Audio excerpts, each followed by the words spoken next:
Göring avait dit « Si vous voulez manipuler la population, vous n'avez qu'à lui dire qu'elle risque d'être attaquée, vous créez la crise et puis vous verrez, elle vous suivra comme un chien. » J'exagère parce que ce n'est pas la citation exacte, mais enfin c'était ça. Alors ça c'est bien entendu la soi-disant coalition des volontaires. Vous avez l'Allemagne, la France et l'Angleterre qui entretiennent ceci. Hein. Ces gens veulent la guerre. Si on prend ces trois chefs d'État, il n'y en a pas un qui a fait un jour de service militaire. Ni Macron, ni Keir Starmer, ni Merz. Au lieu d'aller dormir dans des hôtels en Ukraine, il ferait bien d'aller voir ce qui se passe dans le terrain. C'est pas la guerre 39-45, c'est 14-18, avec toutes les horreurs qu'on peut imaginer. Jacques Beau, c'est quelqu'un que j'ai connu quand il travaillait au service de renseignement stratégique. Gros point positif, cet homme s'est intéressé et maîtrisait parfaitement la doctrine soviétique. Maintenant, les défauts tels qu'on les a vus en Suisse, c'est un homme qui a un certain ego. Tant que Jacques Beau était dans la ligne, c'est-à-dire quand il s'intéressait au terrorisme, au djihadisme, c'était très bien. Puis tout à coup, il n'était pas sur la même longueur d'onde que le reste des services de renseignement occidentaux qui n'ont fait qu'appliquer ce que les politiciens ont demandé. Il faut prendre fait et cause pour l'Ukraine. Alors bien entendu, c'est attirer les foudres. Toutes ces références, elles sont occidentales, elles ne sont pas russes. Je pense qu'on aurait pu trouver un arrangement du style, entre guillemets, une femme de ménage qui va faire le ménage chez Jacques Beau, qui aurait pu être utilisé. On ne l'a pas fait. On n'a pas averti Jacques Beau de la sanction. Je pense que la Suisse aurait pu faire plus.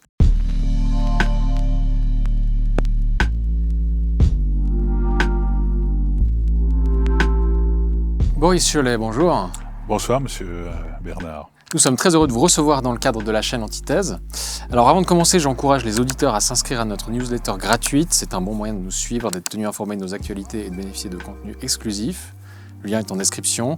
Et partagez aussi nos contenus autour de vous. C'est un petit geste, mais il nous aide énormément au quotidien pour le développement de la chaîne. Voilà, merci beaucoup pour votre soutien. Merci de m'inviter. Merci d'être là. Et est-ce que vous pourriez, pour commencer, vous présenter brièvement ? Alors, je m'appelle Boris Chollet. Mon prénom est dû à ma grand-mère paternelle, qui était une tsariste qui a dû fuir Moscou au moment où Staline prenait le pouvoir. Et puis mon nom de famille vient de mon grand-père paternel, qui lui était un gruyérien, voilà, qui s'est marié en Russie et qui a eu 2 fils. J'ai un peu plus de 70 ans, 70 ans. Et puis, je suis un juriste de formation, puisque j'ai obtenu ma licence en droit et mon diplôme d'études supérieures en droit à Genève. Ensuite, je suis entré à l'armée, parce que je rêvais d'entrer à l'armée comme officier de carrière. J'ai commencé dans la défense contre avion, la DCA moyenne, c'est-à-dire 35 mm. Ensuite, j'ai instruit sur le Stinger. Et puis, on est tout de suite venu me chercher pour être chef de groupe dans les cours d'état-major général. Et à l'époque où on tournait, c'est-à-dire on devait voir les 4 corps d'armée, donc chaque cours avait son emplacement. Ensuite de quoi, on m'a envoyé, je suis allé à l'instruction opérative. C'est quoi exactement l'instruction opérative? Alors en Suisse, c'est l'instruction des opérations. Mais je préfère l'appellation russe. Il y a 3 niveaux, c'est-à-dire on a le niveau tactique, on a le niveau opératif et on a le niveau stratégique. Et l'appellation russe, ou plus exactement soviétique, même si je ne les porte pas dans mon cœur, eh bien, c'est véritablement c'est le niveau qui est au-dessus de la division. C'est véritablement faire travailler des corps d'armée, des fronts et des choses comme ceci à l'époque. Et il y avait justement Alexandre Svetchine qui avait écrit un traité sur l'art opératif. On s'en est un peu inspiré en Suisse, mais il y a, à mon avis, à mon sens, il n'y a que le général français Vincent Desportes qui maîtrise ces 3 différents niveaux. Alors, parce que chez nous, l'instruction opérative, je vous dis, on croit que c'est comment on dirige des opérations. Mais voilà. Ensuite, quand j'étais à l'instruction opérative, j'ai dû assez rapidement choisir si je voulais aller dans le domaine national ou dans le domaine international.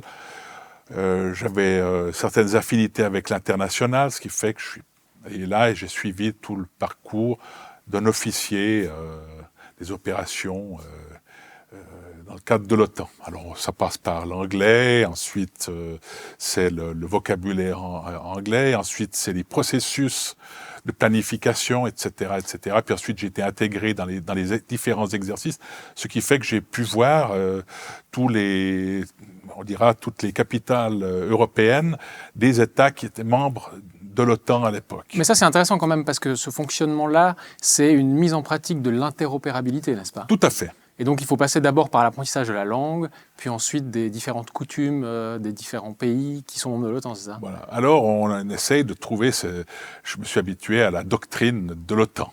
Voilà. Et qui est? C'est une doctrine qui est propre aux États-Unis, dirons-nous. Tandis que nous, on avait une pensée qui était plutôt allemande. Voilà, une doctrine qui était propre à la Suisse. Tandis que là, on pense pas simplement défense, mais on pense attaque aussi. Voilà, essentiellement. Et dans le cadre de l'OTAN, donc vous disiez, vous aviez voyagé dans différentes capitales, oui. rencontré différents officiers ou membres des différentes armées nationales, en fait. Tout à fait. Oui. Alors... je vais peut-être vous dire quelque chose, ça choquera certainement certains anciens officiers généraux, ou même les actuels. On m'a toujours dit, la meilleure armée européenne, membre de l'OTAN, c'est l'armée polonaise. Moi, ils ne m'ont jamais époustouflé. Au contraire, l'armée turque m'a toujours impressionné.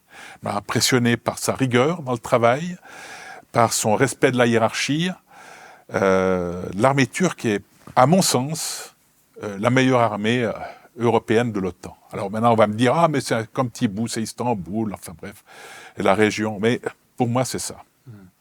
Et après, vous avez été au renseignement militaire. Ensuite, on est venu me chercher pour aller aux forces terrestres, où je suis devenu le responsable du renseignement aux forces terrestres, c'est-à-dire j'étais le chef G2, parce que G1, c'est le personnel, par exemple, et G2, c'est le renseignement, G3, c'est les opérations, puis après, vous avez d'autres chiffres, je ne veux pas entraîner le public dans ce vocable, mais voilà, j'étais chef G2, et pour finir, le chef du renseignement militaire est venu me chercher pour que j'aille au service de renseignement militaire, le SRM.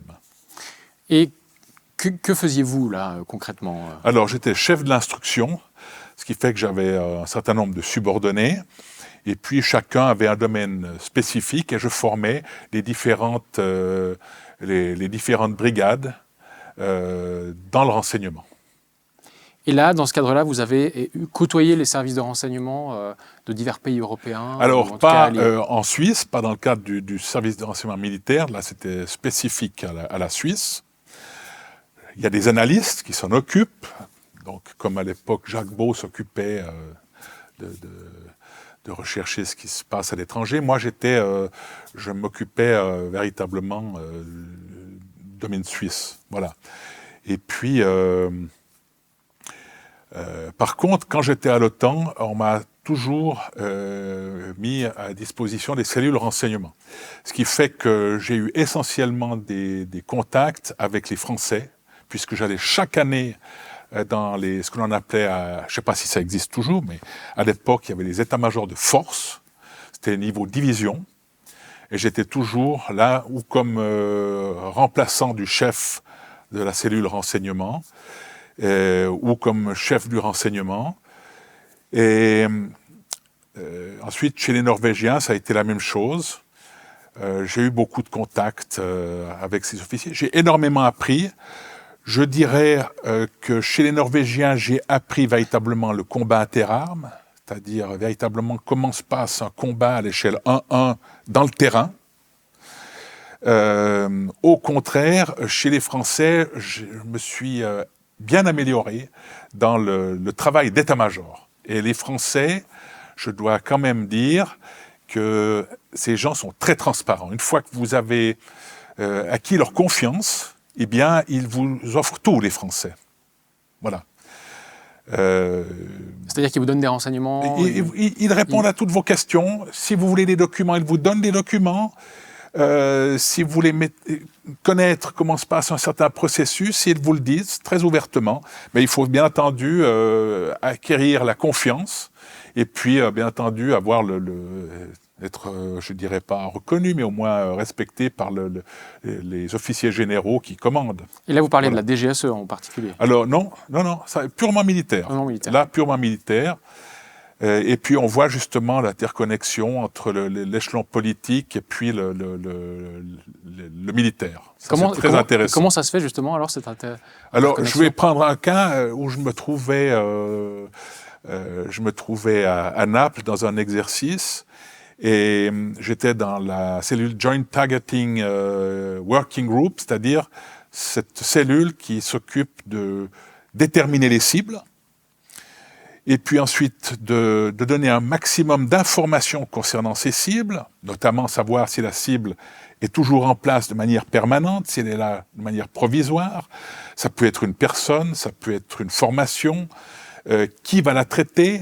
Enfin, il faut vous imaginer une immense tabelle Excel, et puis on discute de ceci, et ensuite ces informations partent à l'échelon supérieur, respectivement à l'échelon politique, et puis on vous dit oui ou non pour telle ou telle cible, on vous dit non, on veut plus d'informations sur telle ou telle cible, ce qui fait que j'en suis arrivé à la conclusion que lorsque, en Serbie, l'OTAN a tiré sur l'ambassade chinoise, si la mémoire est bonne, c'était entre 2 et 3 fois qu'ils ont ciblé ce truc, ce n'était pas un dommage collatéral. Ça, c'est mon avis personnel. Mais quand je vois tout le processus où on vous dit oui, d'abord on vous dit non, on veut plus d'informations, on veut ceci, on veut cela, et puis, une fois qu'ils sont sûrs que la cible pourra être atteinte et traitée comme l'autorité politique le veut, eh bien, c'est pour moi rien n'est laissé au hasard. Rien n'est laissé au hasard. C'est un cycle que j'ai cru très rapide, mais au contraire, c'est un cycle très lent. Ce cycle, ça peut être très rapide, mais aucune cible n'est traitée sans l'aval de l'autorité politique. Voilà. Que cette autorité se trouve à Bruxelles ou à Washington, eh bien, je veux dire, aucune cible n'est traitée comme ça par l'autorité militaire. Et c'est assez impressionnant de voir comment ça fonctionne. C'est assez bureaucratique, en fait. C'est très bureaucratique, oui. Et là, dans vos différentes discussions avec les réseaux, enfin les services de renseignement, vous me disiez que vous avez travaillé avec les Israéliens, notamment. Oui. Et là, comment ça se passait? Alors, si vous deviez comparer à d'autres services.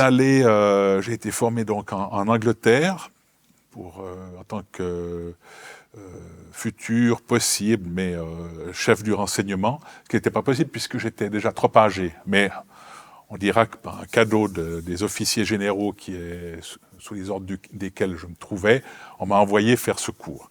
Et là, il y avait notamment 2 officiers israéliens, un qui était clairement du combat intelligence, c'est-à-dire le renseignement de combat, et l'autre était de je ne sais pas quoi, puisqu'il n'a jamais voulu dire pour qui il travaillait, mais c'était un officier c'était un Israélien. Alors, ce que j'en retire, c'est que, pour moi, tout ce que je vous dis, c'est ce que je ressens moi, ce que j'ai tiré comme enseignement. Pour moi, si les Américains sont les plus forts, tout ce qui est recherche de renseignements d'origine technique ou technologique, comme le renseignement d'origine signal, image, géospatial, j'en passe, et des meilleurs, les Israéliens sont de loin les meilleurs en renseignement d'origine humaine, le HUMINT. Voilà. C'est-à-dire que des sources sur place. Ce sont des gens très courageux, ce sont des gens qui risquent leur vie pour chercher des informations qui sont des informations de première main sur le terrain.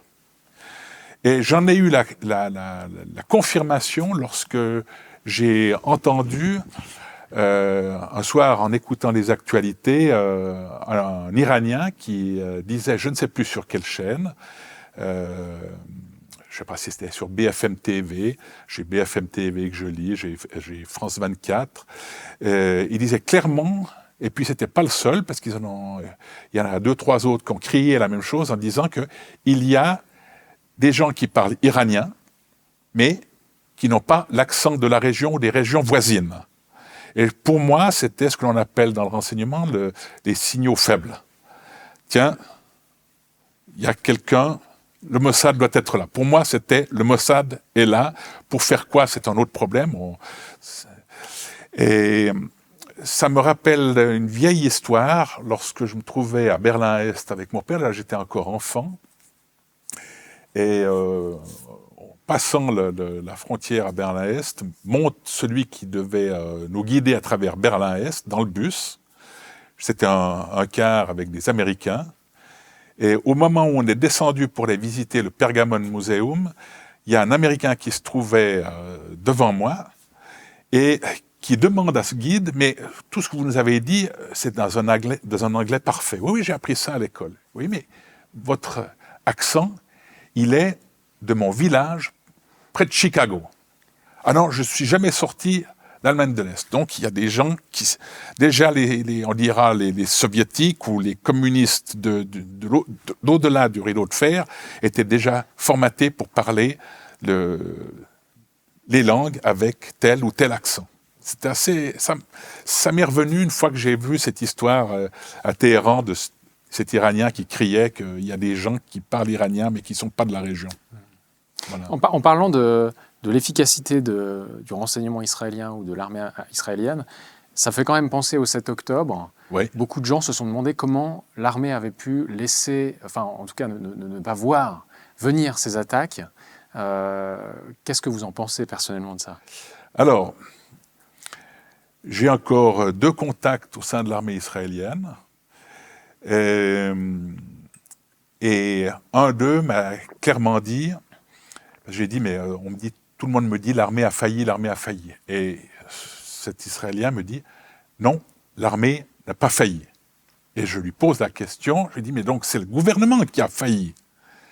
Non, je ne pense pas que le gouvernement a failli. Je lui dis, mais alors le gouvernement a voulu ça, a permis ceci, a provoqué le passage. Il dit, ça c'est toi qui le dis. Moi je te dis simplement, je peux t'assurer que l'armée n'a pas failli, l'armée est loyale et l'armée a fait ce qu'on lui a demandé. Donc on a dû dégarnir les censeurs d'origine humaine, donc on a enlevé des gardes, et puis on a fait en sorte de se reposer uniquement sur la vidéosurveillance, voilà, ou les censeurs techniques. Et je peux croire cet officier israélien qui m'a dit ça. C'est mon avis personnel. Ouais, il est fiable, quoi. Pour moi, il est fiable. C'est pas comme s'il essayait de défendre ou de justifier que l'armée... Ouais. Non. Ouais. Bon, ça, l'histoire le dira peut-être, on verra. Mais alors, peut-être voilà, pour poursuivre sur les renseignements, vous avez parlé de Jack Beau. Alors c'est intéressant parce que vous me disiez que vous l'avez un peu côtoyé dans ces exercices auxquels vous participiez. Oui. Comment vous le perceviez à l'époque? Et puis peut-être qu'est-ce que vous en pensez aujourd'hui, puisqu'il est aujourd'hui un peu discrédité ou en tout cas attaqué de toutes parts? Ah bah il est surtout attaqué par l'Union européenne, quoi. Je ne veux pas faire l'historique c'est aussi une conférence que je donne, l'affaire Jacques Beau.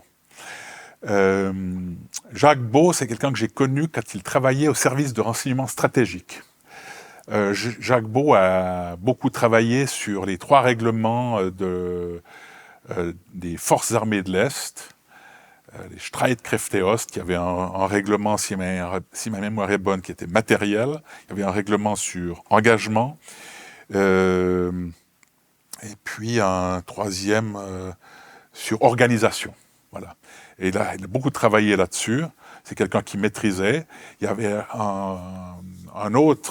y avait un officier général à l'époque qui était le divisionnaire Hans Barhoffner, un zurichois, doctorant en droit, qui lui, je ne sais pas s'il parlait le russe, mais il le lisait couramment. Et puis il a aussi beaucoup travaillé sur les forces armées de l'Est. Donc c'est en travaillant avec... Enfin, je l'ai côtoyé et puis j'ai eu véritablement l'impression qu'il maîtrisait ceci. Et puis ensuite, je l'ai revu dans le cadre d'un exercice en Suède. C'est un exercice OTAN, mais en Suède. Moi, j'ai jamais été engagé dans les exercices article 5, donc la défense pure. Il n'y avait pas encore, Madame Viola-Amerd n'était pas encore chef, ce qui fait que avant, jusqu'à M. Maurer, on faisait tout sauf l'article 5. L'article Et 5, là, je l'ai revu. Ouais, c'est ça.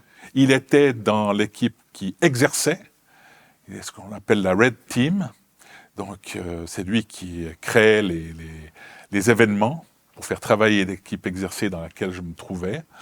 Et j'ai encore remarqué que c'est quelqu'un qui a beaucoup de connaissances, parce que moi, quand j'allais manger dans le réfectoire à l'époque, j'allais toujours manger avec la même équipe de la cellule renseignement. Donc, on mangeait toujours les mêmes. Et puis, très souvent, on se retrouvait à une table à côté, il y avait Jacques Beau. Et Jacques Beau, tous les jours, il avait une trentaine d'officiers qui venaient d'un peu partout, qui s'asseyaient avec lui et qui l'écoutaient religieusement. Voilà. Alors, je le connais bien. Lui me connaît bien, Jacques Beau.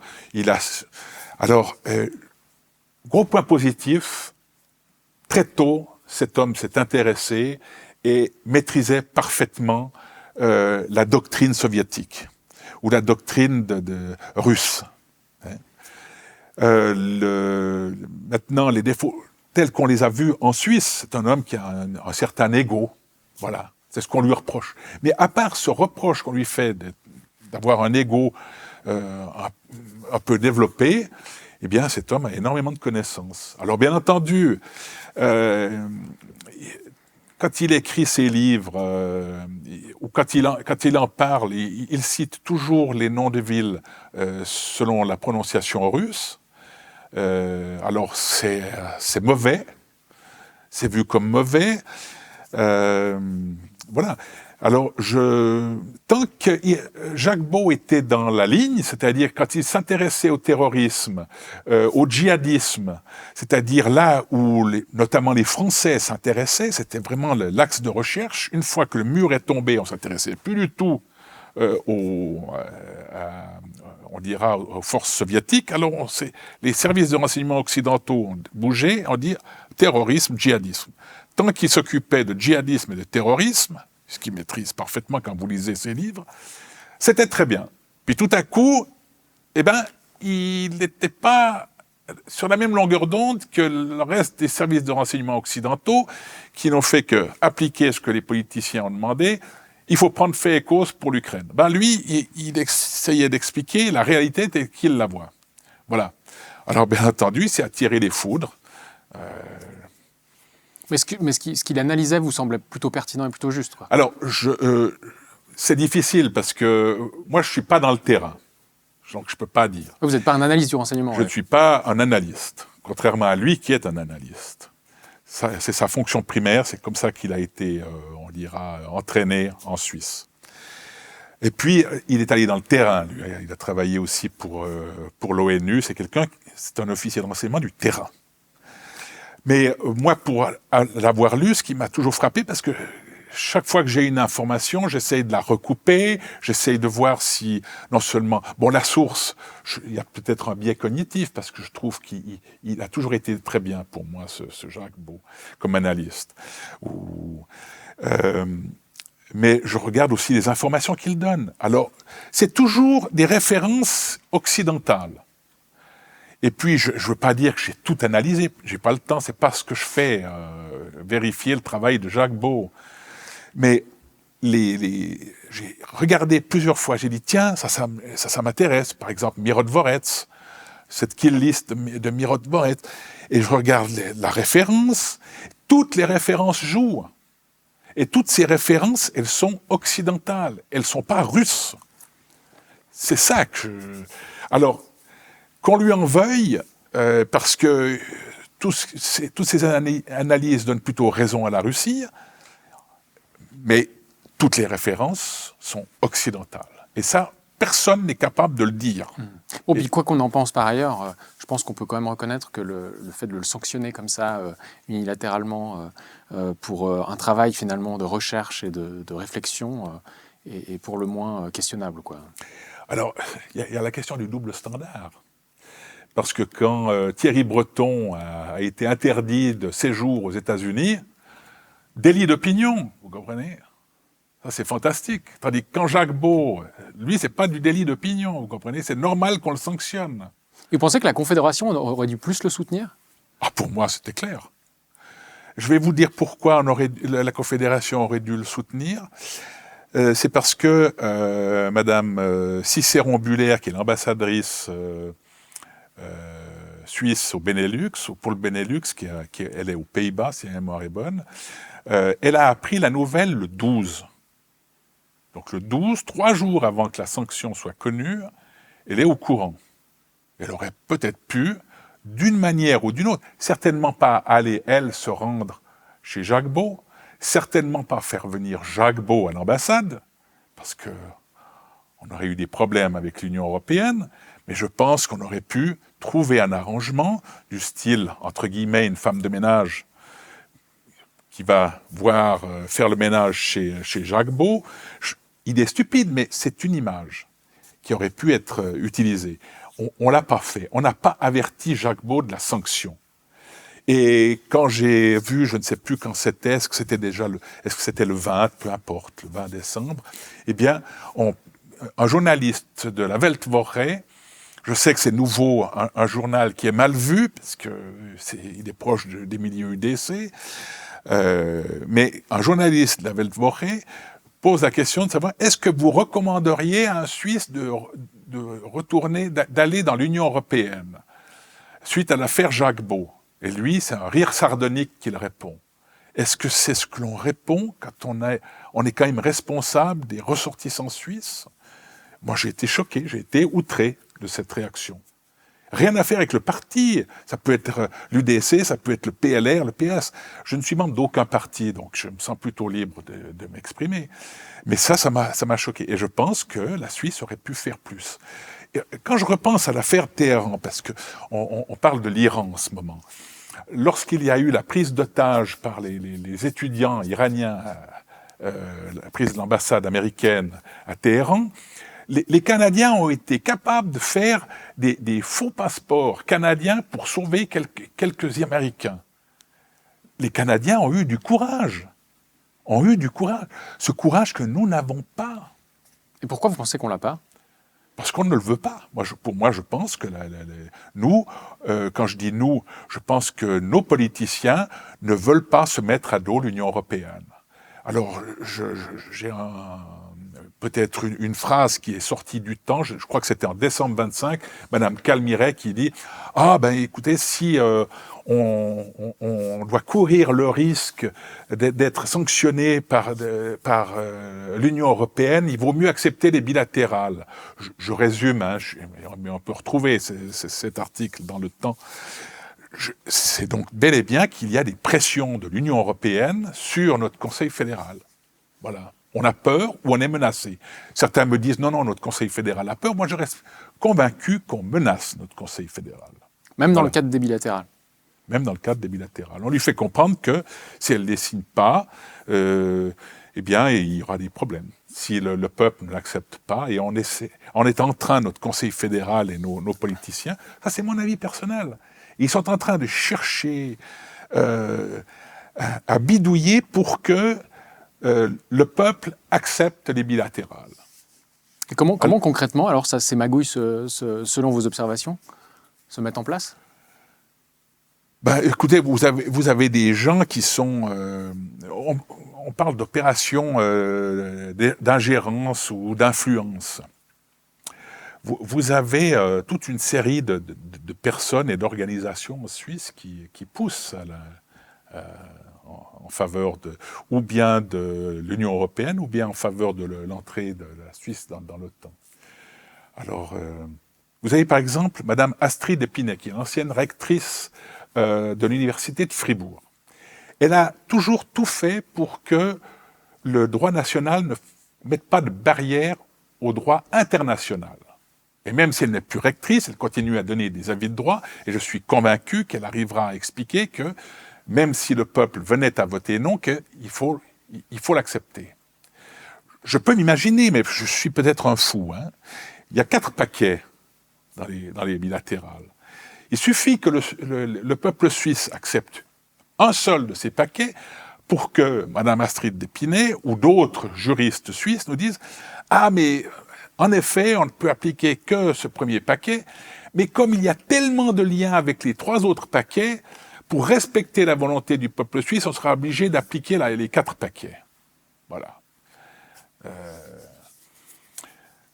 Et puis, quand je pense à l'adhésion à l'Union européenne, je peux penser à au professeur Schwock, René Schwock, qui est à l'Université de Genève, qui fait tout pour que on adhère à l'Union européenne. Mais pas en matière de défense. En matière de défense, il veut absolument qu'on adhère à l'OTAN. Vous avez aussi le centre de recherche sur la politique de sécurité à Zurich, qui est accolé à l'Académie militaire.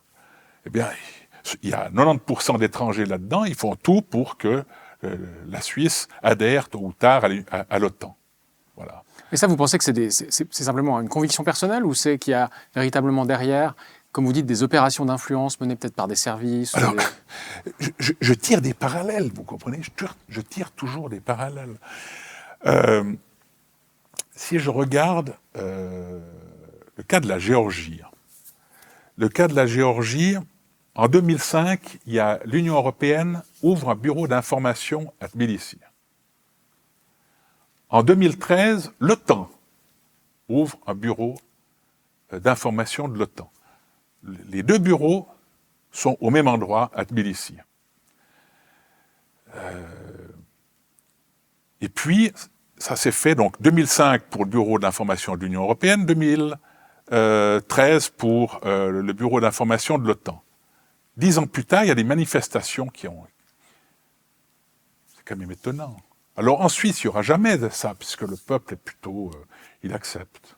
Et quand vous dites manifestation, c'est-à-dire que c'était en lien justement au fait qu'il y ait cette nouvelle pour arrivée que véritablement la Géorgie s'accroche à l'Union européenne et quitte l'influence russe. Et vous pensez que l'ouverture de ce bureau était directement liée au fait de pousser ça, en fait? Je pense que ces gens luttent en faveur d'une adhésion de la Géorgie à l'Union européenne.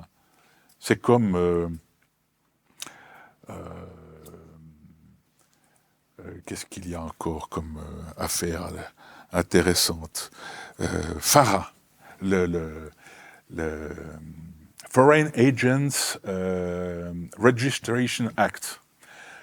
C'est toute organisation qui, en Géorgie, travaille pour l'étranger et acquiert de l'argent en échange de l'étranger, doit s'enregistrer comme agent de l'étranger.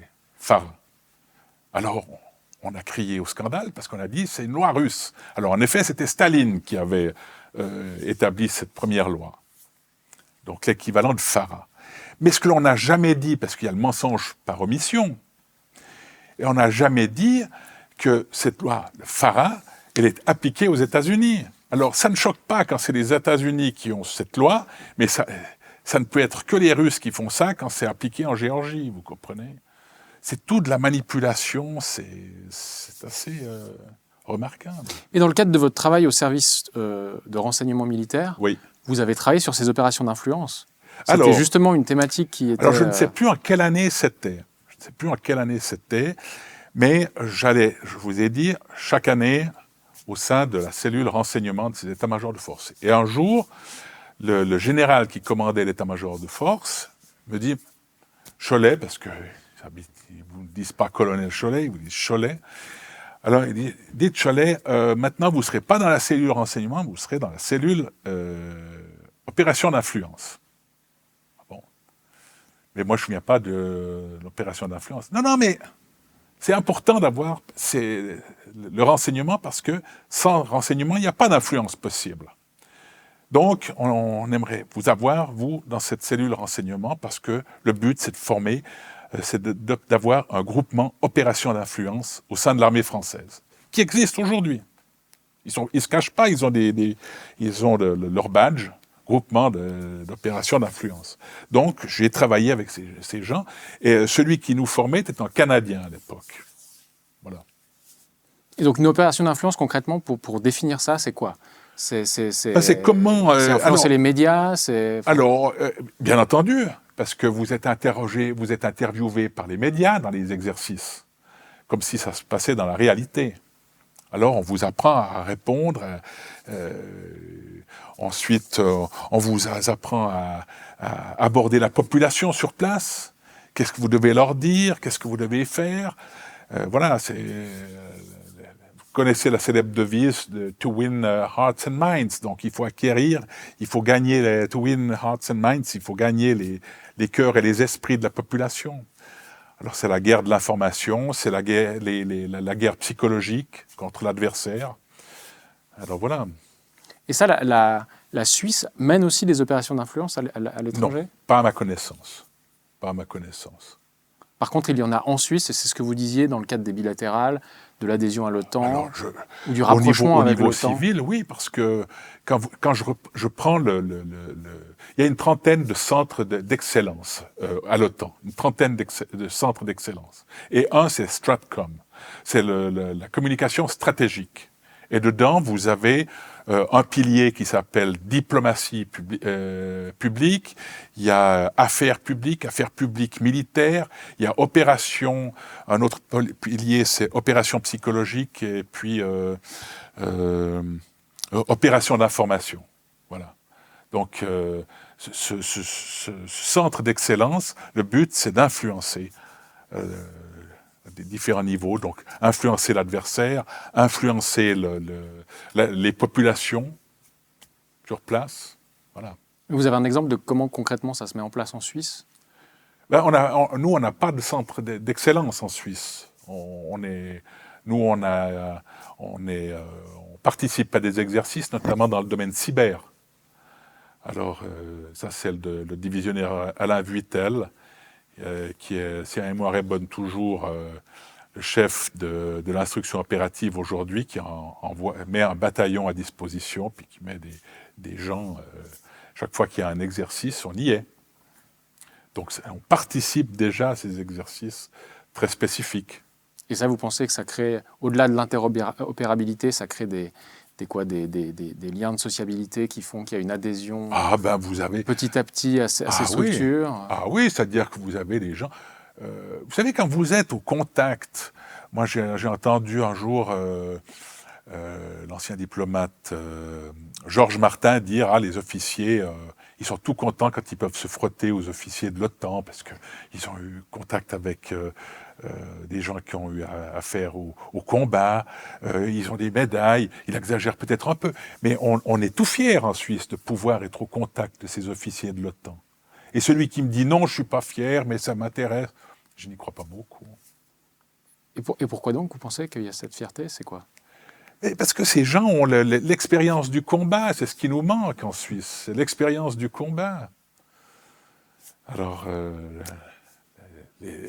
la politique, oui, en tout cas, il y a l'UDC qui ne veut pas en entendre parler.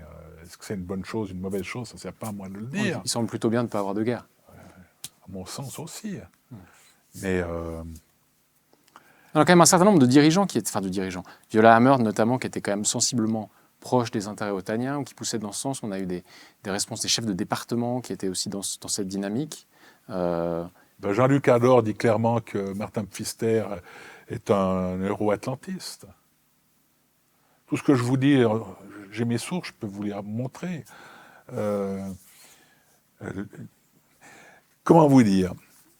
Madame Viola Amherd, je pense qu'elle n'était pas à la base en faveur d'une adhésion ou d'un rapprochement avec l'OTAN. Je ne pense pas. D'elle-même. Je peux me tromper. Elle, ce qui l'intéressait, c'était d'avoir des chars électriques, comme si on pouvait faire une pause de combat d'1 heure, 2 heures pour recharger un char. Je pense qu'elle n'avait pas du tout réfléchi, mais qu'on a dû lui ouvrir les yeux, enfin l'esprit. Et puis, elle a été, on dira qu'elle a été invitée, hein. Elle a été invitée. Mais elle a été invitée à Bruxelles, elle a été invitée à Washington. Et je pense qu'on lui a fait comprendre qu'il fallait se rapprocher. Et quand vous regardez John Bolton, qui a été invité par le Blick en Suisse, il a aussi été invité au JT, en tout cas 2 fois, qui nous dit « Ah, je ne veux pas m'immiscer dans les affaires intérieures de la Suisse, mais enfin, il vaut mieux que vous adhériez à l'OTAN. » Donc ça, c'est la cible, c'est la population. Et puis de l'autre côté, vous aviez Scott Miller, qui était l'ambassadeur américain du temps de Biden, qui lui avait clairement, il s'était embroché une fois avec un membre de l'UDC en lui disant, écoutez, la Suisse, en lui montrant ce geste, en lui disant, ça la Suisse, c'est le vide qu'il y a à l'intérieur du donut. Alors faites ce signe à un musulman, si vous êtes toujours en vie après, tant mieux, mais il y a eu une pression, toutes les administrations démocrates ont fait pression sur la Suisse. Il avait ses entrées au palais fédéral, donc il est allé. Mais ça, c'était la cible, là, c'était la politique avec Scott Miller. Au contraire, John Bolton, qui vient donner des interviews au Oblique ou au JT, la cible, c'est la population. Et puis, vous avez encore même Rob Bauer, qui était le président du comité militaire de l'OTAN à l'époque, il a été remplacé maintenant. Rob Bauer a clairement dit à la Suisse, enfin aux militaires suisses, il leur dit, écoutez, vous pouvez vous considérer comme neutre, mais se considérer ou se déclarer neutre, c'est pas suffisant, il faut que vous soyez reconnu comme neutre. Et si vous vous mettez, en plus des Russes qui ne vous considèrent plus comme neutre mais comme ennemi, si vous mettez encore à dos les Américains, eh ben, vous ne serez plus neutre du tout. Donc il vous faudra vous défendre tout seul. Vous voyez, il y a cette pression qui est là au travers de messages qui ne sont pas tellement subliminaux, qui sont assez clairs. Et ça, c'est les opérations d'influence dont vous parlez. Et ça, ce sont des opérations d'influence, clairement. Alors il y en a qui sont plus impressionnantes que d'autres. Par exemple, l'affaire Crypto-AG. De cette boîte, effectivement, voilà. qui produisait des technologies voilà. qui, en fait, étaient infiltrées, enfin, en tout cas, utilisées aussi par les services. Alors, bien entendu, la Suède avait aussi accès à ces informations. Parce qu'il faut bien vous dire que l'épouse du divisionnaire Regli est suédoise. Donc, les contacts sont faciles. Voilà pourquoi on avait non seulement la CIA et le BND qui étaient sur l'affaire Crypto-AG, avec l'aide de la Suisse, mais il y avait la Suède qui en profitait aussi. Voilà. Et aujourd'hui, ce que beaucoup considèrent comme une passivité du Conseil fédéral dans les relations avec l'Union européenne ou avec les États-Unis, comment vous percevez ça ? Est-ce qu'ils sont naïfs ? Est-ce qu'ils sont corrompus ? Quelle est votre appréhension de ces conseillers fédéraux aujourd'hui ? Écoutez, si je disais qu'ils sont corrompus, on va tout de suite m'accuser de propos diffamatoires. Non, même si je voulais être sincère, je vous dirais non. Je ne crois pas que ces gens soient corrompus. Il n'y a qu'à regarder un petit peu les salaires qu'ils touchent. Je ne pense qu'aucun n'est corrompu de nos conseillers fédéraux. C'est peut-être le seul qui ne l'est pas en Europe. Les autres arrivent toujours à trouver un endroit pour pouvoir prendre encore plus d'argent, ou une double casquette, ou une triple casquette, enfin bref. Non, je pense que cette passivité du Conseil fédéral est due à la crainte, voire même à la menace. Je l'ai dit, je le répète, je pense qu'on menace nos conseillers fédéraux. Des menaces qui sont, je ne dirais pas des menaces violentes, mais qui sont... comprenez bien mon message, quoi. De nature économique, par exemple. Oui. Sanctions. Oui. Et je pense que ces menaces, ces pressions sur notre Conseil fédéral sont impressionnantes. Et cette passivité, elle est due à ceci, à ces pressions. Alors, on n'a pas... Ça, c'est une interprétation personnelle de nouveau. Je pense qu'on n'a plus les conseillers fédéraux que l'on avait il y a 30 ans en arrière. Si vous prenez le cas de Jean-Pascal Delamura et des fonds juifs en déshérence, Aujourd'hui, n'imaginez pas que... D'ailleurs, on est revenu à la charge avec de nouveaux fonds en déshérence. On a attaqué de nouveau l'UBS. Il n'y a plus un conseiller fédéral qui a bougé. Mais à l'époque, Jean-Pascal Delamura avait clairement dit qu'il y avait du chantage de la part des communautés israélites. Il n'a pas été soutenu. Et puis, lorsqu'on a attaqué, comment s'appelait-il, Georges-André Chevalat sur la P26. Oui, qui était cette unité secrète de l'OTAN, qui était une sorte d'armée stay behind durant la guerre froide. Alors, moi, je peux vous expliquer, je peux vous donner mon interprétation. Je n'y crois pas, pour de multiples raisons. Mais lorsqu'on a attaqué Georges-André Chevalat, parce qu'il était au courant de cette P26, eh bien, il a clairement répondu, et assez violemment, aux journalistes. Quand j'ai entendu ces questions qui essayaient de fuser, dès que la première question est partie, Georges-André Chevalat a violemment répondu, et les autres journalistes se sont tués, ils sont plus revenus à la charge. Aujourd'hui, vous n'avez plus ce courage politique de la part de nos conseillers fédéraux. Alors je vous dis, ces gens, c'est comme Édouard Brunner, on l'a plus, ce Édouard Brunner. Qui était-il exactement pour C'était un ceux qui secrétaire d'État, plus. Édouard Brunner, secrétaire d'État. Je crois qu'il était au DFAE, je peux me tromper, mais c'était un homme qui avait une stature, qui était respecté, et puis qui osait répondre avec des mots diplomatiques, mais qui étaient clairs, qui n'étaient pas des mots vides de sens, Édouard Brunner. Ces gens, ils ne sont plus là. On a une toute nouvelle classe. On a des gens qui craignent, et puis comme ils craignent, ils ne veulent pas être dérangés, donc ils choisissent en dessous d'eux des gens qui sont faibles. Voilà. Je prends le cas de Jean-Daniel Rouche, puisque vous avez cité Jean-Daniel. Mais on l'a reçu d'ailleurs ici même 2 fois. Tant mieux. Jean-Daniel Roure est un type qui a essayé, il le dit d'ailleurs dans son livre, il dit qu'il a essayé de nager à contre-courant de ce rapprochement avec l'OTAN, mais que malheureusement, le contre-courant, le courant était trop fort et l'a emporté. Mais lui a essayé. Et puis il a été remplacé par Marcus Meder, qui est son surnom, je l'ai connu ce Marcus Meder. Son surnom au sein de l'armée, c'était der NATO-Pudel, le caniche de l'OTAN. Donc voilà, il n'y a pas à tergiverser. Jean-Daniel Ruche parle aussi d'influence israélienne en Suisse. Est-ce que ça, c'est quelque chose que vous avez expérimenté, que vous avez pu voir Si j'ai pu... non, personnellement, je ne vois pas je n'ai pas pu voir de mes yeux vus en Suisse ceci. Si ce n'est l'histoire du drone, oui, puisque j'étais au service de renseignement militaire et que c'était le service de renseignement militaire qui avait le lead sur le drone. Alors, quand vous regardez nos officiers généraux, je ne vais pas citer le nom du mien à l'époque, mais il fallait plaire à la politique. Donc, ils y ont cru à ce drone israélien. Il y avait toujours cette pression, il faut tout faire pour acquérir ce drone israélien. Et qui n'est pas du tout adapté à la Suisse. Hein. Pas du tout adapté à la Suisse.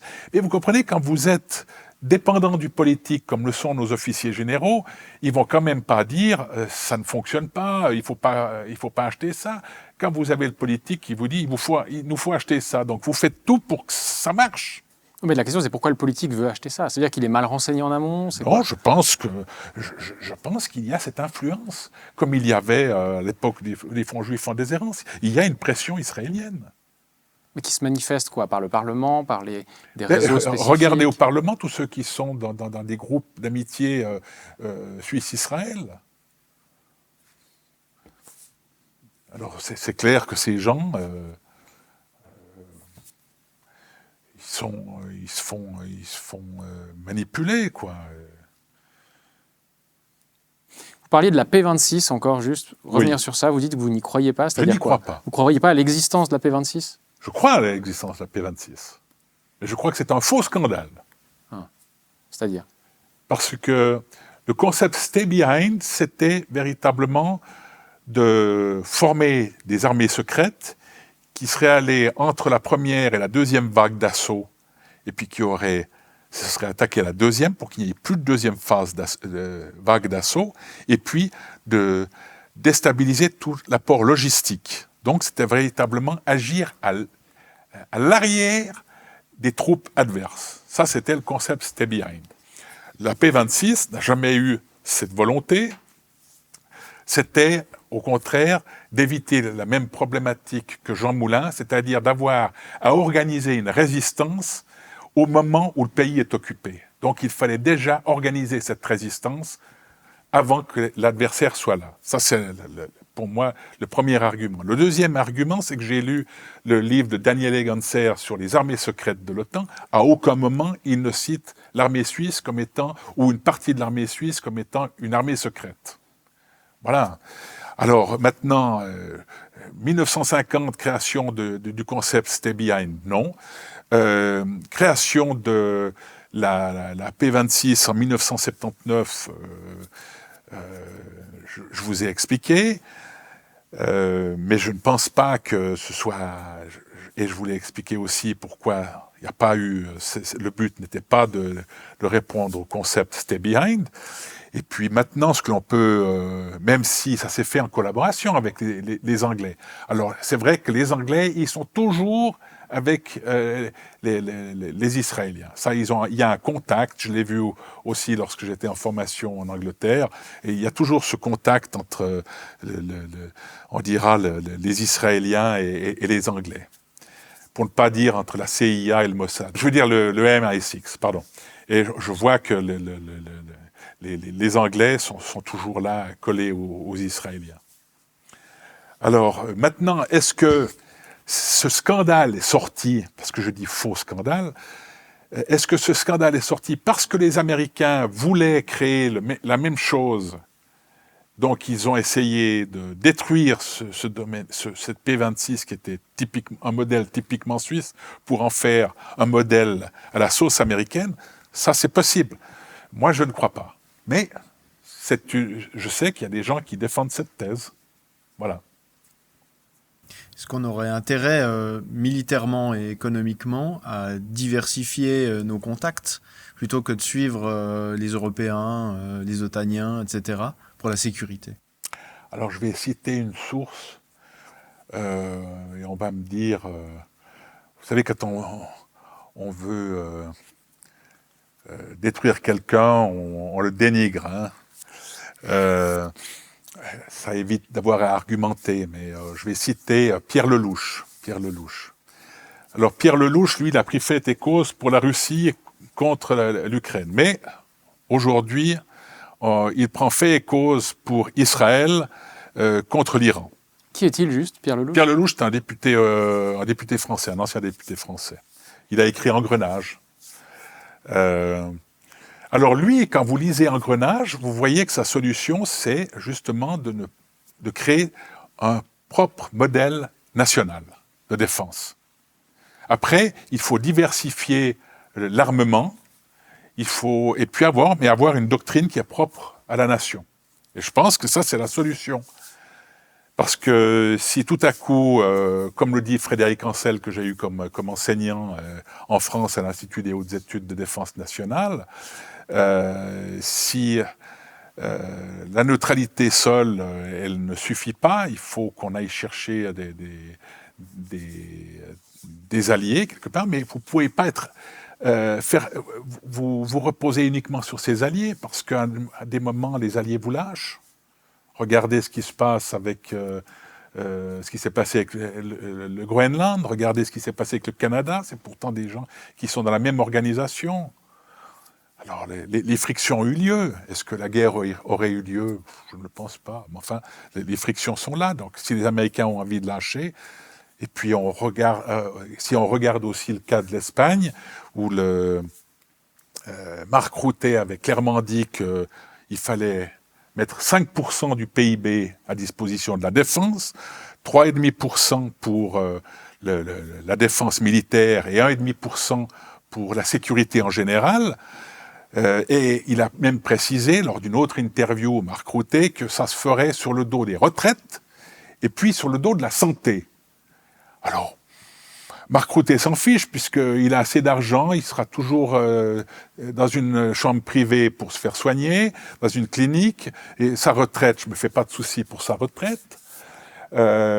Mais Pedro Sanchez, le Premier ministre espagnol, eh bien, il a eu le courage de dire « ce sera sans moi ». Et puis, toujours ce même Premier ministre espagnol, quand Trump dit « je veux utiliser les bases américaines en Espagne, Morón et Rota », le même Premier ministre espagnol vous dit « ce sera sans moi, donc vous n'utiliserez pas ces bases parce que vous êtes obligé de venir sur mon sol, même si ces bases sont américaines ». Alors, tôt ou tard, il va payer, M. Pedro Sanchez, ce courage. Mais c'est le seul en Europe qui, je vois, a un certain courage politique. C'est la seule personne. Mais comme quoi c'est possible quand même. Enfin, bien sûr que c'est possible. C'est-à-dire que ceux qui semblent avoir une forme de suivisme, comme on le voit aujourd'hui, c'est qu'il y a une volonté, une velléité en tout cas, de ne pas réagir ou de se laisser entraîner dans ces jeux d'alliance. Absolument. Absolument. Mais il faut ce courage politique qui est inexistant. Parce que des sanctions, il va y en avoir. En tout cas, si la succession de Trump reste républicaine et MAGA, entre guillemets, je pense qu'il va payer. Tôt ou tard, il va payer. Mais il faut avoir ce courage politique que je n'ai vu nulle part ailleurs. Peut-être l'Italie, mais ça, je n'ai pas pu vérifier. Il semblerait que Mme Giorgia Meloni ait dit la même chose à propos des bases en Italie. Je ne sais pas. Je ne sais pas.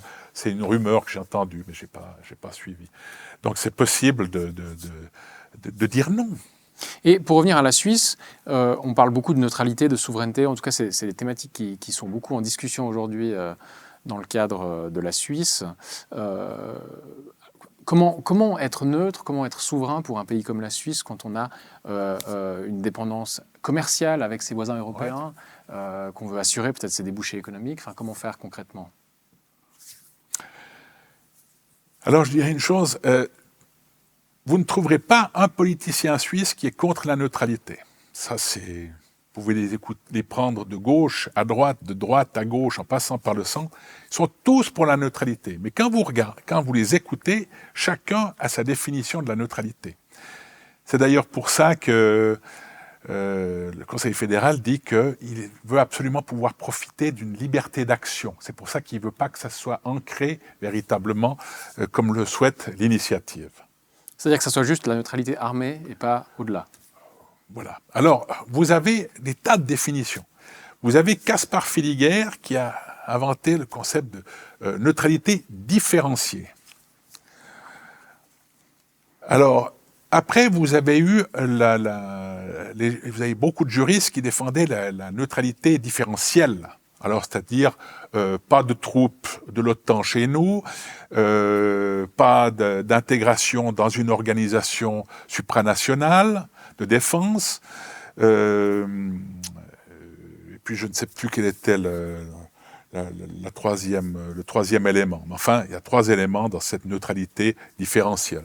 Vous avez la neutralité active de Mme Calmiret. C'est-à-dire qu'on doit rester neutre, mais s'il y a des violations des conventions de Genève, on doit le dire. Je pense, personnellement, j'arrive à vivre avec cette définition-là. Et puis ensuite, vous avez la neutralité coopérative. Ça a été, le Conseil fédéral a dit niet. Neutralité coopérative de M. Cassis, c'était on collabore avec les États neutres, on fait des exercices avec les États neutres, mais on fait juste du dialogue avec les autres nations. Donc chacun a sa définition de la neutralité. Donc si on continue comme ça, on n'est pas neutre, quoi, pour finir.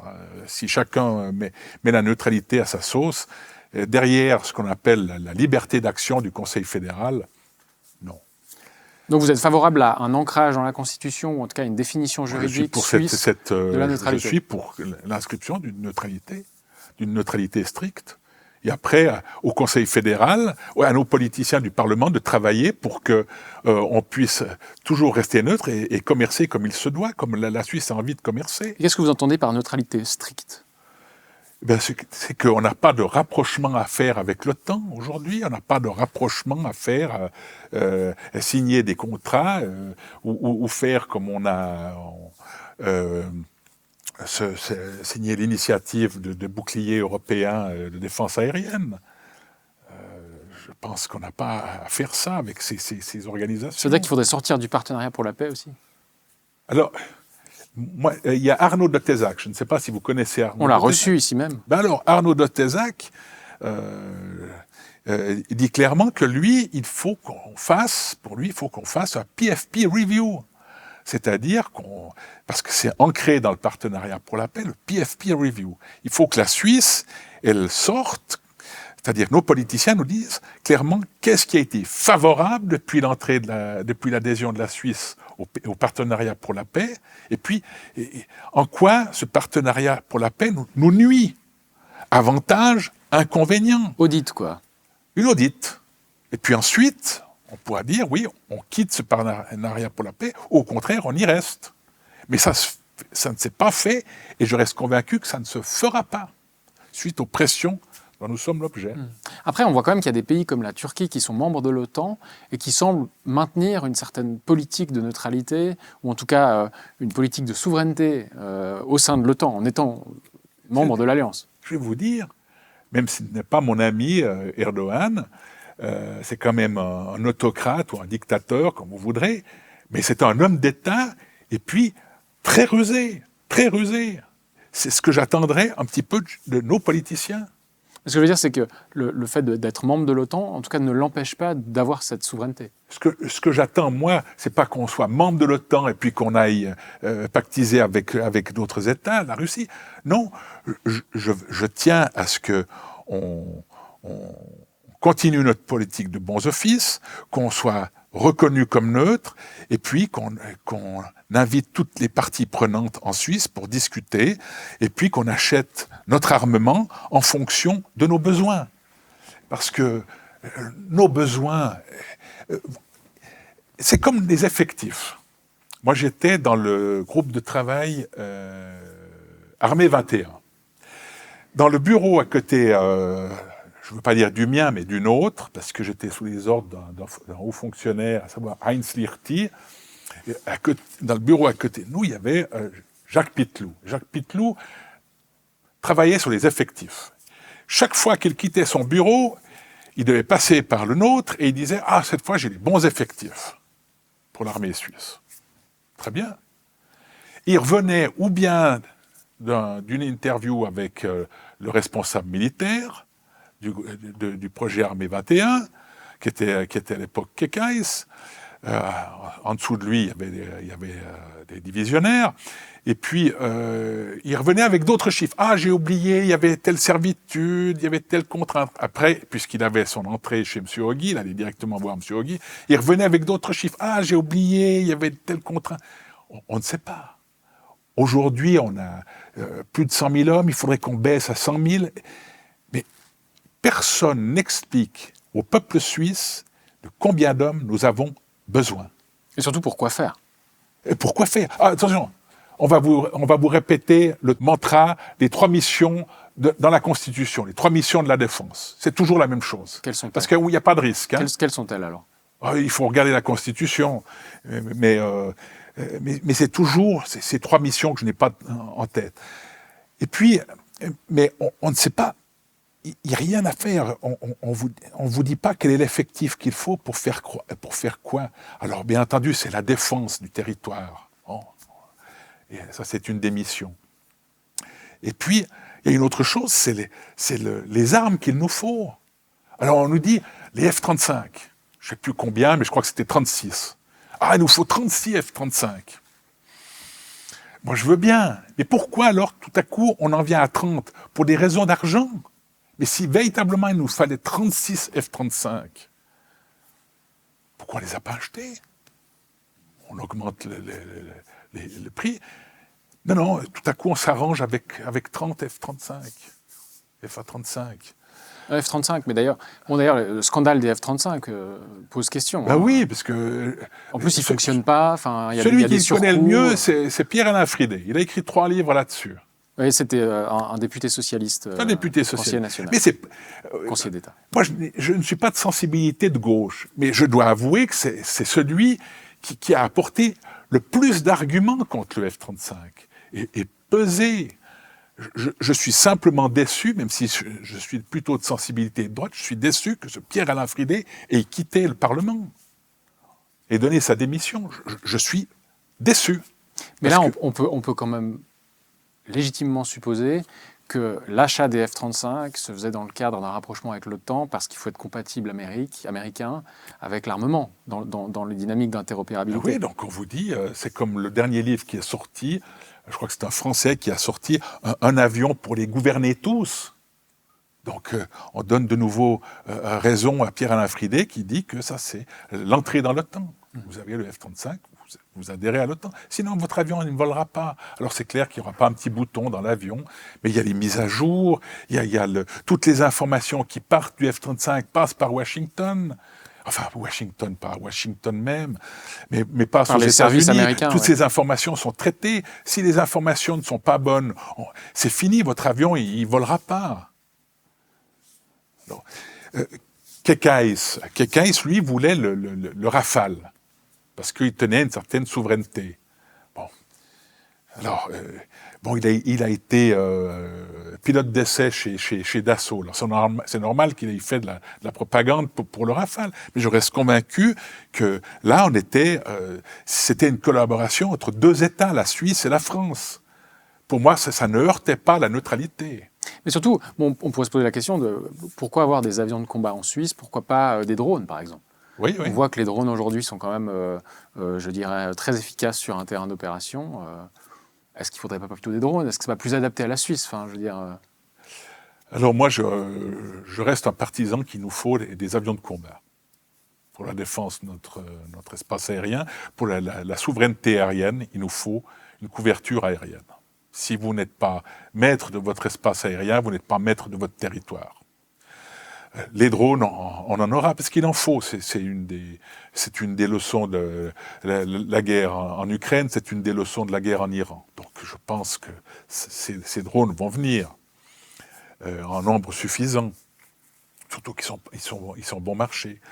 Mais quand vous regardez le professeur, parce qu'il a été mis à la porte, le pauvre type, c'est le professeur Mantovani, qui enseignait la stratégie militaire à l'Académie militaire, à la PFZ. Moi, j'étais assistant à l'époque de son prédécesseur, ou d'un de ses prédécesseurs, le professeur Staël. Lui était plutôt pour la neutralité, à l'époque du moins. Est-ce qu'il a changé? Je n'en sais rien. Et le professeur Mantovani, pour lui, on pouvait se passer et des chars et des avions de combat. Donc on l'a qualifié d'anticonformiste, anti-rapprochement avec l'OTAN. Voilà. Alors, bien entendu, comme dit François Mellan, qui est un de mes amis ou un de mes anciens subordonnés, c'est lui qui le dit ou qui le rappelle, François Mellan dit il y a toujours une bonne et une vraie raison. La bonne raison, c'est que le professeur Mantovani, il a pris des vacances supplémentaires, en avertissant pas sa hiérarchie, ou en avertissant sa hiérarchie trop tard, donc violation du contrat de travail.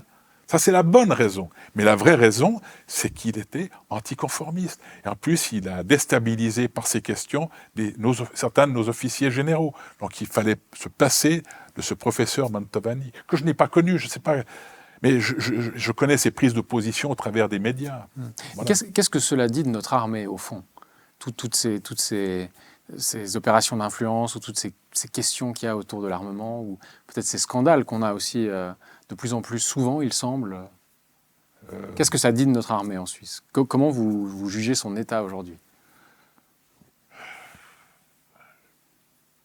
L'état, c'est qu'on a un armement qui est obsolète. Donc il faut véritablement se réarmer, ça je suis d'accord avec le Conseil fédéral là-dessus. Il faut se réarmer. Mais ça c'est une faute qui a commencé avec Caspar Filiger et qui a été jusque sous Martin Pfister, ce désarmement. Donc on n'a pas l'armement qu'il nous faut, on ne sait pas quel est l'effectif, on ne sait pas quelles sont les armes et quel nombre d'armes on a besoin. On a des officiers généraux qui, dans leur grande majorité, sont jeunes, sont faibles. Moi, Inexpérimenté, ouais. je me souviens d'officiers généraux qui avaient non seulement du charisme, mais qui avaient une envergure, qui avaient des connaissances. Moi, j'ai connu un Alain Rickenbacher, commandant du 1er corps d'armée, un type qui était relativement sympathique, mais qui savait trancher, qui savait argumenter, qui savait s'imposer. Vous aviez, je prends un mauvais exemple peut-être, c'était Hans Bahrhofner. Hans Bahrhofner, lui, qui était, je vous dis, proche de l'UDC, docteur en droit, mais il dirigeait par la terreur. Hein. Et c'était un homme qui maîtrisait les manœuvres. On a eu, je critique le divisionnaire Peter Regli, parce que le divisionnaire Peter Regli, il a signé le manifeste Neutralité 21, qui est simplement un copier-coller de ce que l'OTAN attend de la Suisse. Mais sinon, Peter Regli, c'était une sommité. De mon temps, ça a été une sommité, comme chef du renseignement. D'ailleurs, on l'a cassé, c'est lui qui avait le SRS, le service de renseignement stratégique. Monsieur Ogui avait beau taper sur l'épaule de Regli, c'est quand même lui qui a détruit le divisionnaire Peter Regli. Voilà. Donc, on a détruit toute une équipe. Et après, il y a l'officier, le commandant de corps Blattmann. Lui, il a voulu avoir que des jeunes. Il a rajeuni toute une équipe de généraux. Alors, bien entendu, ils étaient tous à sa botte. Mais la relève, elle n'est plus là parce qu'on a un gap à rattraper. Donc, les officiers généraux ne sont plus ceux que moi j'ai connus, n'ont plus cette détermination. Les derniers, enfin le dernier, qui était pourtant un type très bien, plus jeune que moi, c'était le divisionnaire Mathias Tucher. Malheureusement, de nouveau, il y a une bonne et puis une vraie raison. La vraie raison, c'est qu'il était en faveur de la neutralité, une neutralité stricte. Il tenait des discours dans ce sens-là. Et là, ce que vous dites quand même, c'est que tous les gens qui sont en faveur d'une souveraineté et, disons, d'éviter un rapprochement avec l'OTAN sont gentiment mis de côté par les autorités politiques. Tous ceux qui ne sont pas dans la ligne sont écartés. Vous pouvez prendre Guy Vallat, qui était aussi un divisionnaire, qui était l'attaché de défense à Paris. Lui a dit quelque chose qui est juste. Nous sommes neutres, je dois maintenir un dialogue équitable ou égal avec l'attaché militaire de la Fédération de Russie à Paris et puis l'attaché militaire d'Ukraine à Paris. Et on lui en a voulu, parce que ce qu'on attendait de lui, c'est qu'il coupe les ponts avec l'attaché militaire de la Fédération de Russie. Donc tous ces gens qui ne sont pas dans la ligne, on les écarte. C'est comme je vous dis, Hans Bahrhofner à l'époque, que j'ai craint, hein, je vous le dis sincèrement, moi j'ai craint ce personnage, parce que c'était un très dur, peut-être trop dur. Mais Hans Bahrhofner, qu'est-ce qu'il disait en 1989, il disait l'Europe va connaître une nouvelle guerre dans les 10 prochaines années. 1999, Serbie. Et il disait il y aura encore une guerre en Europe au XXIe siècle. Ukraine-Russie. Mais il disait ça alors que M. Caspar Filiger venait de reprendre la célèbre citation de Laurent Fabius, les dividendes de la paix. Alors, vous ne pouvez pas avoir un militaire qui tient un discours qui va à l'opposé de son chef politique. Donc, en 1990, retraite anticipée pour le divisionnaire Bahrhofner. Tous ces gens qui ne sont pas dans la ligne, on les écarte. Pour une bonne raison. Mais les vraies raisons, il n'y a pas besoin d'avoir fait des études universitaires pour les connaître. Et par rapport à tout ce qui est cyberdéfense, technologie, etc., où on en est en Suisse? Alors moi, je ne suis pas un spécialiste de cyberdéfense. Mais je pense qu'on est sur la bonne voie, en ce sens qu'on a des universités qui sont un pôle de recherche intéressant. On participe avec le centre d'excellence de l'OTAN, défense cyber. Je dis que ça c'est mauvais, simplement, attention. Mais on veut en être. Donc on est bon, puisqu'on voit un petit peu ce qui se fait. On se fait exercer, donc c'est une bonne chose. Les Français, ils ont à Metz, Et ils ont leur propre défense cyber nationale, ils ont leur défense cyber qui est universitaire, donc ils cherchent partout dans les universités des spécialistes en défense cyber. Donc je pense qu'on n'est pas si mal, nous, mais je pense qu'on pourrait très bien se passer de ce contact avec l'OTAN. Je pense que dans nos universités, dans nos écoles polytechniques fédérales, on a ce qu'il faut. Il faut simplement qu'on fasse comme les Français, qu'on développe cette défense cyber, et que ça se fasse avec notre armée. Ça peut se faire.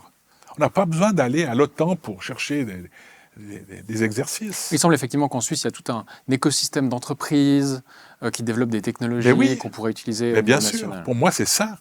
C'est ce développement national de la chose qu'on doit développer.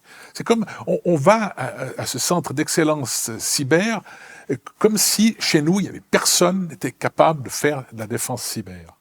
Non. Moi, je vous dis, je ne suis pas un spécialiste, mais je reste convaincu. J'ai des amis qui travaillent dans ce domaine, des informaticiens, et on a les têtes. On a les têtes. On n'a pas la volonté politique. Mais on n'a pas la volonté politique. On veut absolument dire, on a besoin de vous, on va se développer. C'est comme... mais de nouveau, il y a une pression. C'est comme le military mobility. C'est aussi un concept qu'on développe avec le PESCO, dans le cadre de la politique de sécurité et de défense de l'Union européenne. Alors, c'est très joli. On veut faciliter les mouvements d'armées à l'intérieur de l'Europe. Est-ce qu'on doit faciliter déjà ça aujourd'hui? Est-ce qu'on doit faciliter le transit des forces de l'OTAN? Je ne le crois pas. Parce que, bien entendu, je crois que Marc Rutte a dit qu'il fallait, je ne sais plus, je crois que c'était 27 jours, si on veut déplacer tout le flanc ouest de l'OTAN vers l'est, donc vers l'Ukraine, ça prendrait 27 jours. Alors forcément, je ne sais pas pourquoi la Suisse veut absolument faciliter ce passage, que ce soit terrestre ou aérien ou ferroviaire. Pourquoi est-ce qu'on doit faciliter aujourd'hui ce déplacement des troupes? Non, on est neutre, on vous laisse passer au cas par cas. Si c'est pour mener la guerre, non, vous ne passerez pas chez nous. Si c'est parce que vous voulez déplacer des moyens pour des exercices ou je ne sais quoi, oui, on vous laissera passer. Dans les documents de doctrine de la politique étrangère suisse, il est mentionné que la Russie pourrait être une menace pour l'Europe, oui. Et que donc il faut se rallier d'une certaine manière aux alliés, enfin en tout cas se rapprocher des alliés européens, des voisins européens pour faire face à cette menace éventuelle. Vous en pensez quoi de ça? C'est une vue très goeringienne, dirais-je. Parce que Hermann Göring avait dit, si vous voulez manipuler la population, vous n'avez qu'à lui dire qu'elle risque d'être attaquée, vous créez la crise, et puis vous verrez, elle vous suivra comme un chien. J'exagère, parce que ce n'est pas la citation exacte, mais enfin c'était ça. Alors ça c'est bien entendu la soi-disant coalition des volontaires. Vous avez l'Allemagne, la France et l'Angleterre qui entretiennent ceci. Mais si j'écoute, parce que je suis quand même ces guerriers, parce que pour moi ce sont des bellicistes, ces gens-là. Alors Boris Pistorius, en novembre 2025, il nous disait « nous avons connu en été 2025 notre dernier été de paix ». Qui est-il, Boris? Boris, c'est le ministre de la Défense allemande. Et puis en décembre, soit un mois plus tard, il dit « non, il n'y aura pas la guerre l'année prochaine, mais c'est pour vous expliquer que le danger existe, vous comprenez? Ces gens veulent la guerre. Si on prend ces trois chefs d'État, il n'y en a pas un qui a fait un jour de service militaire. Ni Macron, ni Keir Starmer, ni Merz. Ils veulent leur guerre. Mais je pense qu'au lieu d'aller dormir dans des hôtels en Ukraine, il ferait bien d'aller voir ce qui se passe dans le terrain. Ce qui se passe dans le terrain, ce n'est pas la guerre 39-45. C'est 14-18, avec toutes les horreurs qu'on peut imaginer. C'est ça le terrible de l'histoire. Parce que quand vous êtes dans les chars, vous faites des mouvements, c'est fantastique. Vous êtes protégé par les avions. Ça, c'est génial. On peut imaginer que ce soit génial. Quand on est dans une chambre d'hôtel. Voilà. Non, il faut qu'ils aillent voir sur place. Et puis, je sais pas, qu'ils voient un petit peu les missiles Tomahawk qui volent à une centaine de mètres au-dessus de votre tête. C'est comme le vent du boulet que vous sentez. Moi, je me trouvais en France, à Draguignan, pour voir ce que les Français appelaient à l'époque, avec leur LMRS, leur lance-fusées multiples de l'artillerie. Ils faisaient ce qu'on appelle du pourrissement de zone. Alors, vous voyez tous ces tirs sur une surface beaucoup plus grande qu'un terrain de football. C'est impressionnant. Il faut voir ça, c'est impressionnant. Mais ces gens-là ne s'imaginent pas. Pour eux, la guerre, c'est des vidéos qu'on leur présente. Je sais pas. Et puis, chaque fois que vous regardez la télévision, ce sont toujours des images techniques. Vous avez un char d'artillerie, vous avez un avion qui s'envole, vous avez un hélicoptère qui s'envole. C'est terrible, mais c'est pas l'image de la guerre. La seule que j'ai vue, c'était une journaliste, une femme, Liseron Boudoul. Elle a eu le grand tort de se trouver au milieu d'une compagnie de chars russes. Mais on les a vus. On a vu une foule de chars. Mais les autres, ils nous montrent un char, un canon, machin. Mais c'est pas la guerre. Et puis ils nous disent tous, oui, je suis au milieu d'une brigade, je suis au milieu d'une division. Ils sont au milieu de rien du tout. Ils sont à côté d'un char. Ils peuvent nous raconter ce qu'ils veulent. C'est de la propagande, en fait. C'est un narratif. Et on vous rabâche ce narratif. C'est comme la guerre en Iran, on vous montre des bombardements. Bien entendu, il faut combler le vide pour les journalistes. Il faut toujours, tous les jours, raconter quelque chose. Mais avoir une image stratégique de ce qui se passe, d'avoir une image sur le terrain de ce qui se passe. Moi, pour ce qui est de l'Iran, il n'y en a qu'un que je suis, parce que c'est le seul Iranien qu'on interviewe, c'est Saviosh Ghazi. Lui, il y est à Téhéran. Et puis, c'est quand même remarquable de voir que tous les journalistes, la plupart des journalistes qui sont en Iran et qui vous parlent depuis l'Iran, à part Saviosh Ghazi, ce sont des femmes. Moi, je trouve extraordinaire le courage de ces femmes de se rendre là-bas. C'est comme Liseron Boudoul au moment où la guerre a été déclenchée en Ukraine. Enfin, pas tout à fait au début, mais après, c'est de nouveau Liseron Boudoul, une femme.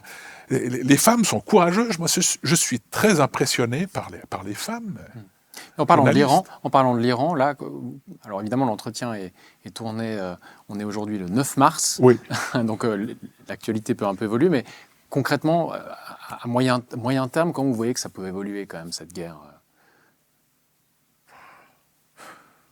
Alors vous savez, il y a Henri Bantéja, c'était le chef d'état-major particulier de Jacques Chirac, et lui il disait, il y a les deux mots de notre époque sont l'émotion et l'impatience. On veut tout de suite savoir, on veut tout de suite un résultat. Alors, ce qui me frappe aujourd'hui, pour en venir à la réponse que vous attendez de moi... Non, j'attends pas de réponse, hein. Je pose la question. Non, mais je vois ces cris hystériques d'Iraniens et d'Iraniennes de la diaspora, c'est-à-dire des femmes qui se trouvent à l'étranger, en France, pour prendre un exemple. Tous ces Iraniens sont heureux de ces bombardements. Moi, j'ai de la famille en Lorraine. Si je voyais des bombardements sur la Lorraine, je me ferais quand même du souci. Je ne sauterais pas de joie, même s'il y avait un dictateur en France. Je ne me féliciterais pas de ceci. D'abord, je m'inquiéterais. Alors, bien entendu, les Américains, ce qu'ils veulent, c'est le fils Pahlavi. Enfin, si le fils Pahlavi, on l'impose là-bas, ce sera un régime fantoche. On va partir avec de nouveau 40 ans d'une nouvelle dictature israélo-iranienne, sous commandement américain. Si c'est ça que les Iraniens veulent, très bien. Sinon, vous avez quoi? Vous avez cette dictature actuelle, ou bien alors vous avez les moudjahidines du peuple. Voilà des trois grandes mouvances que je crois connaître, parce qu'on nous en parle tout le temps. Mais moi, ce que je crains, c'est une guerre civile. Si véritablement on a des troupes qui viennent attaquer l'Iran, je pense qu'il y aura une guerre civile. chacun ayant quelque chose à gagner, quelque chose à perdre. Ça, c'est ma grande crainte. Parce que l'Iran, c'est quand même une grande nation, certainement mal dirigée, parce que je pense que ce n'est pas le rôle des religieux de diriger un État, et encore moins de s'en mettre plein les poches. Mais ce n'est pas le rôle des Américains de venir régler les problèmes politiques de l'Iran. Et surtout que, là encore une fois, c'est une attaque unilatérale des Israéliens et des Américains sur un pays qui n'a pas provoqué, il n'y a pas eu de provocation particulière. Non, on a... Ils étaient en train de négocier d'ailleurs pour le nucléaire, en fait, sur la question du nucléaire, et alors même que les négociations sont en cours, tout d'un coup, il y a des bombardements sur l'Iran, ce qui est quand même, au regard du droit international, un peu questionnant. Alors, je pense que les grands vainqueurs pour l'instant, ce sont les Israéliens. Ils veulent un Moyen-Orient à leur botte. Ils veulent, d'une manière ou d'une autre, ils veulent remodeler, pour reprendre le terme, remodeler le Moyen-Orient. Je pense qu'ils sont bien partis. Tant qu'on affaiblit le régime iranien, le Liban, c'est tout bénéfice pour Israël. Ne vous inquiétez pas, les Américains seront là pour réarmer, redonner de la munition le moment venu à Israël.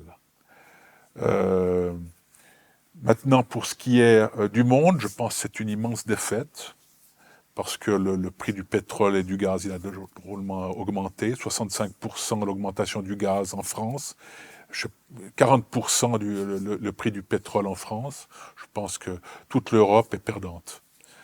Alors bien entendu, on a presque l'ensemble de la flotte française qui est là-bas. Pour faire quoi ? Pour montrer une certaine posture, pour reprendre l'expression de Macron. Mais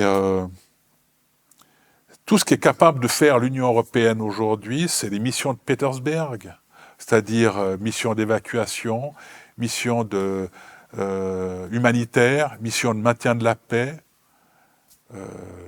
Voilà, c'est tout ce que l'Europe est capable de faire avec l'armement. Moi, j'ai un de mes amis qui est aujourd'hui pilote chez Air France et qui, à l'époque, était pilote de chasse en Libye. Il m'a dit toute notre munition venait des États-Unis. On n'avait pas de munitions françaises. On n'avait pas de munitions. Quand vous regardez le SCAF, l'avion du futur dont on nous a fait une immense publicité, les Allemands sont plus prêts à développer avec les Français le SCAF, l'avion du futur. Donc l'Europe est faible, l'Europe est très faible. Et puis les États-Unis, alors moi je pense que connaissant Trump, même s'il perd, il va nous dire que c'est une immense victoire, il a réussi à détruire l'Iran. Courage, fuyons. Mais d'autres pensent, peut-être à raison d'ailleurs, qu'on s'attaque maintenant à tout ce qui est infrastructure pétrolière, parce qu'il veut affaiblir la Chine, puisque la Chine se ravitaille en Iran, et je pense que ceux qui mettent en avant cette raison n'ont pas tort. Et là, ça, ce serait une victoire pour les États-Unis, c'est d'avoir affaibli l'approvisionnement ou démoli l'approvisionnement pétrole de la Chine, puisque ça reste toujours, selon Niklas, comment s'appelle-t-il j'ai plus son nom, ce grand penseur, ce grand stratège. Peu importe. Eh bien, c'est la Chine, le prochain adversaire des États-Unis. On essaye de l'affaiblir aujourd'hui. Mais en affaiblissant la Chine, on affaiblit toute l'Europe, puisque nous, le prix du gaz, le prix du pétrole augmente, ou s'il n'a pas encore augmenté, il va augmenter. Je n'ai pas encore reçu ma facture, mais tout ceci se fait au détriment de l'Europe. Si on avait gardé les contacts avec la Russie, on aurait pu avoir de l'énergie bon marché, mais on s'est coupé de la Russie, maintenant on se coupe encore de l'Iran, en venant aider les Américains qui ne l'ont jamais voulu, puisqu'ils n'ont même pas informé préalablement l'Union européenne de ce qu'ils allaient faire. Alors voilà, Mais ça, c'est une vue d'Emmanuel Todd. Je pense qu'il faut écouter Emmanuel Todd. Il dit beaucoup de choses justes à propos de l'Europe. Et puis, quand on dit « Ah, mais tu dis des choses sur Israël, le remodelage », j'ai beaucoup d'amis dans la communauté israélite lausannoise, et même aussi en France. Mon arrière-arrière-grand-mère était juive, donc j'ai une certaine sensibilité, mais ses amis et cette famille juive me disent « Mais c'est pas possible ce que tu dis, tu es devenu... tu comprends, Israël essaye de recréer une démocratie au Moyen-Orient qui n'a jamais existé. Si tu n'es pas pour la démocratie, c'est que tu es contre le sionisme. Et si tu es contre le sionisme, tu es antisémite. Je ne suis pas antisémite. » Mais il y a une réalité qui est là. C'est vrai qu'il semble aujourd'hui de plus en plus difficile de questionner la politique du gouvernement israélien sans passer pour antisémite. Tout de suite. Ce qui est dès très que vous mettez questionnant. en cause, moi je sens avec les membres de ma famille qui sont juifs, avec mes amis qui sont juifs sur Lausanne, c'est pas possible. Vous êtes non, dire quelque chose de bien à propos de Téhéran ou des Iraniens, c'est être pour la dictature, c'est être antisémite. Alors, je sais pas. C'est un peu une logique de colon, finalement. On va aller apprendre les bonnes manières, on va aller... Oui, les Américains ont toujours voulu apporter la démocratie, tout ce qu'ils ont apporté, c'est des bombes, et ils ont laissé le chaos derrière eux pour y prendre toutes les guerres que vous voulez, c'est comme ça. Donc c'est bien la preuve que ça marche pas. Ce qu'il faut à une armée, c'est un état définitif. C'est-à-dire, il faut quel est le but poursuivi? C'est ça qu'une armée doit connaître. Qu'est-ce que vous attendez de mes opérations, moi qui suis le chef de l'armée, moi qui suis le chef d'état-major des armées, qu'attendez-vous? Et ça, je reste convaincu qu'on n'aura jamais posé la question. On ne l'aura jamais dit. Aux États-Unis, on n'a jamais dit quel était le but. Je reviendrai sur le renseignement israélien, d'ailleurs.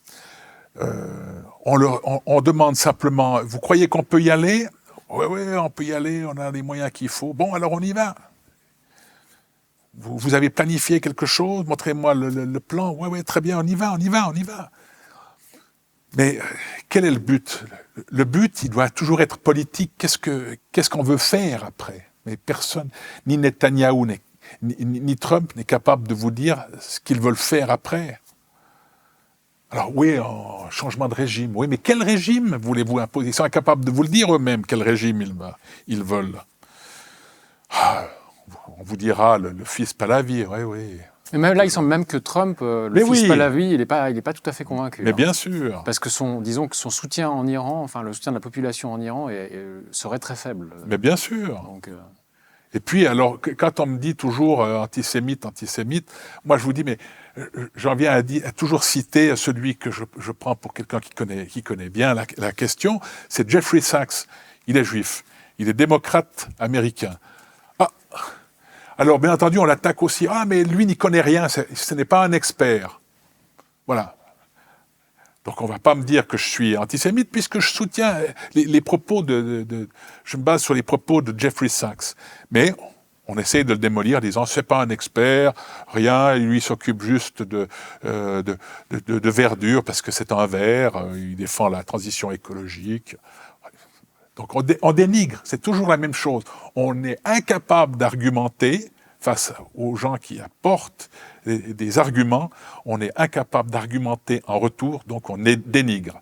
Alors, si c'est le colonel Cholet, c'est très simple, on dira mais il n'y connaît rien, mais c'est un colonel. S'il avait été bon, il aurait été officier général. Très bien, j'admets la critique.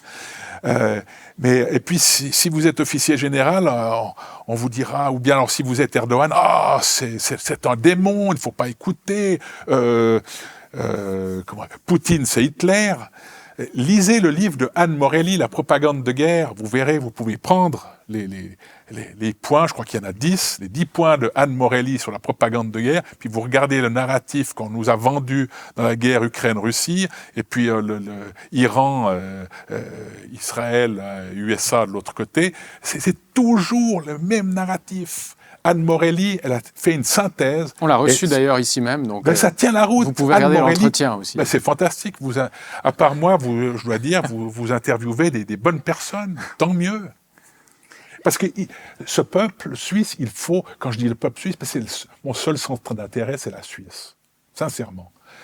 Mais on a un peuple qui est résigné. J'ai lu le dernier livre, Le peuple de la frontière, de Gabriel Andrieux. Le peuple est résigné. C'est comme les dernières votations ou élections ici dans le canton de Vaud. Moins de 50% de personnes. Bien entendu, on ne vous les cite pas, les 50%. On vous dit combien de pourcents pour l'UDC, pour le PLR. Mais on ne vous dit pas qu'il y a eu moins de 50%. Les gens sont résignés. Mais ils se sentent impuissants aussi. Non, je ne pense pas. Je ne pense pas qu'ils sont impuissants. Je pense ils peuvent ouvrir leur clapet, ils peuvent dire des choses, le peuple. Il peut voter, chez nous en tout cas, il peut voter. Mais il vote toujours dans le sens du Conseil fédéral, parce que le Conseil fédéral a réfléchi, il est sensé, il est modéré. Comme nous, les Suisses, on est modérés. Et alors, les jaunes, ils sont sortis. Mais le problème, c'est qu'ils n'étaient pas résignés, c'est qu'ils n'ont pas réussi à comprendre qu'il fallait être organisé et qu'il fallait une hiérarchie. Dans nos pays, les Iraniens, c'est un autre problème, la hiérarchie. Eux, ils ont plusieurs hiérarchies. Mais ils ont refusé. Dès qu'il y a eu un gilet jaune qui sortait la tête hors de la masse, il se faisait détruire par les autres. Donc, il n'y a pas d'organisation. Puisqu'il n'y a pas de hiérarchie, il n'y a pas d'organisation. Et puis, ils ont dû rentrer dans leur casemate, ils ont dû rentrer chez eux, ces pauvres. Mais il y avait quelque chose à dire. Alors, il faut lutter pour que les gens se réveillent et qu'ils essayent de développer un esprit critique. Je ne dis pas qu'il faut absolument adopter les thèses de Jeffrey Sachs, d'Emmanuel Todd, ni même de ce petit Boris Chollet, mais il faut développer un esprit critique et que les gens, ensuite, votent dans le sens qu'il faut. Voilà. Mais la question, c'est que beaucoup de gens, alors je parlais d'impuissance, sentiment d'impuissance, mais beaucoup de gens sont un peu, comment dire, choqués par ce qui se passe, ou en tout cas, il y a une forme de traumatisme émotionnel devant toutes ces négativités liées à l'actualité mondiale. Ouais. Donc là aussi, c'est difficile quand on est dans cette émotionnalité qui est légitime de se mobiliser, puisque alors, comment agir sur ce qui se passe en Iran, en Ukraine, au Venezuela, quand on est en Suisse, à Lausanne. Alors, je vais vous citer mon épouse, qui n'est peut-être pas représentative de toutes les femmes en Suisse. Enfin, elle me dit, moi, j'en ai marre de voir toutes ces images de guerre à la télévision. J'ai besoin, quand je rentre du travail, j'ai besoin un peu de me distraire. J'ai besoin de regarder la télévision et de voir autre chose. Alors forcément qu'il y a des gens qui aimeraient voir autre chose, ça c'est vrai. Maintenant, il faut que, pas au moment où on parle de l'Iran, mais où on parle de la guerre en Ukraine, mais il faut que quand nos politiciens ne disent rien face à ce qui s'est passé à Gaza, moi, je suis le premier à dire que le Hamas, c'est un régime de terrorisme. Ce sont des terroristes, les gens du Hamas. Je suis le premier à le dire. Mais quand je vois des gamins qui ont l'âge de ma petite fille, elle a 4 ans, avec des gamelles, en train de réclamer des espèces de bols de ce qui ressemble à de la boue, et qui serait soi-disant de la soupe, moi, je ne peux pas faire autre chose que de m'identifier à ces gamins. Ces gamins sont peut-être des enfants du Hamas, de terroristes du Hamas, mais est-ce qu'on doit vraiment tirer sur ces enfants? Est-ce qu'on doit vraiment abattre les grands-pères de ces enfants? Indistinctement, on bombarde, on bombarde, on bombarde. Quand on sait que les armes de précision qu'on a, on se vante d'avoir des armes 15 mètres de précision, 15 mètres de précision. Non, on touche, on bombarde, on bombarde, on bombarde.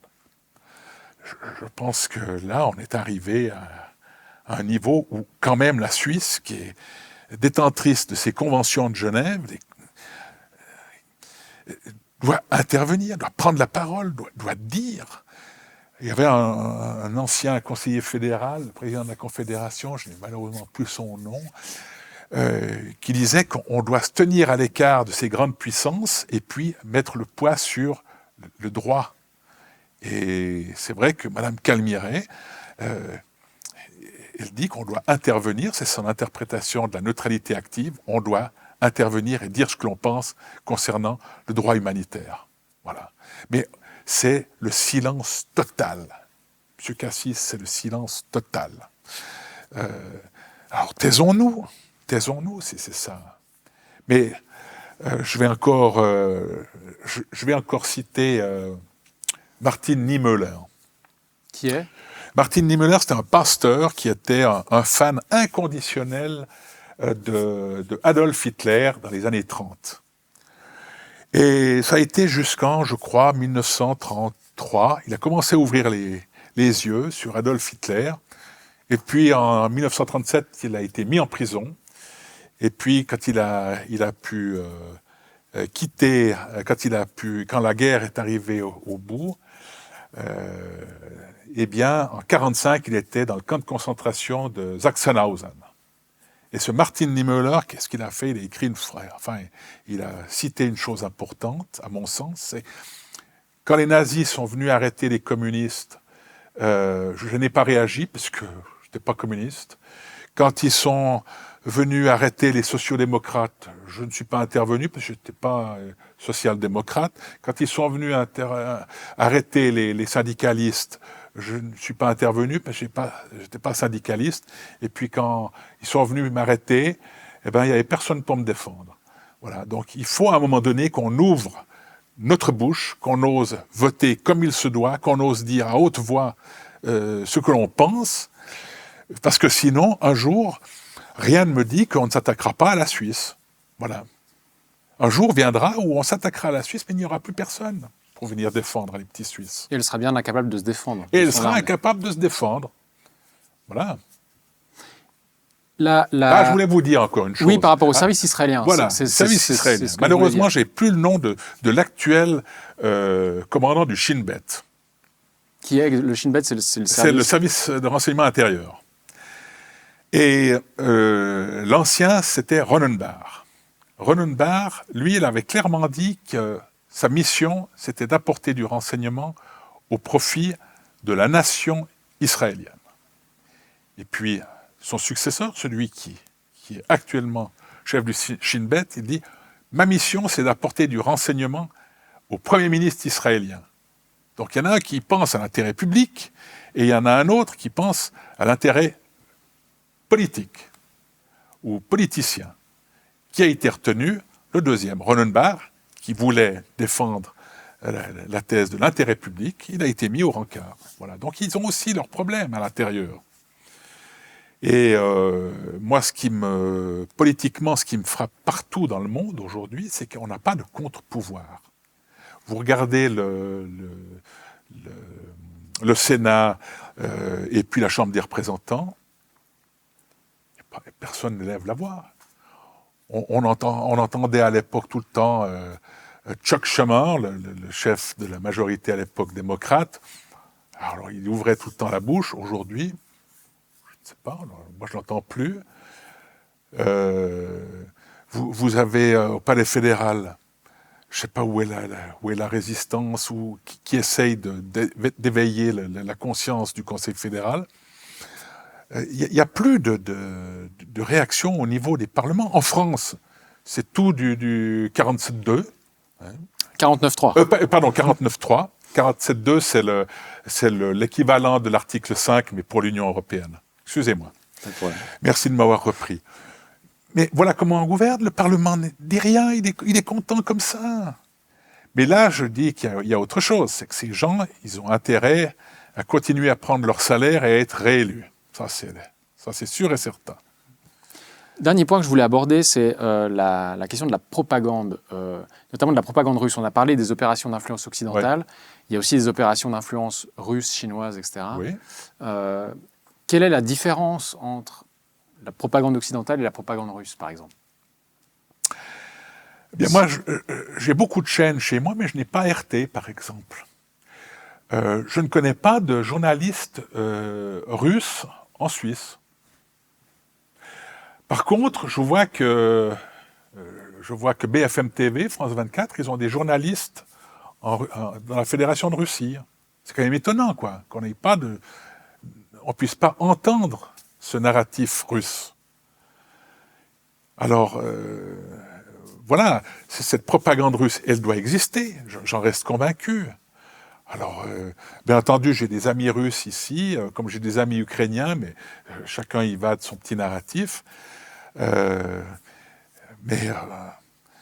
Donc j'essaye de m'écarter de leur narratif, mais donc je ne vais pas les écouter. Mais ce qui me frappe, c'est que le narratif russe, j'ai l'impression qu'il reste en Russie, en Fédération de Russie. C'est-à-dire qu'ils veulent convaincre leur population. Oui, parce qu'ils savent très bien qu'ici, où ils ne seront pas écoutés, où ils seront dénigrés.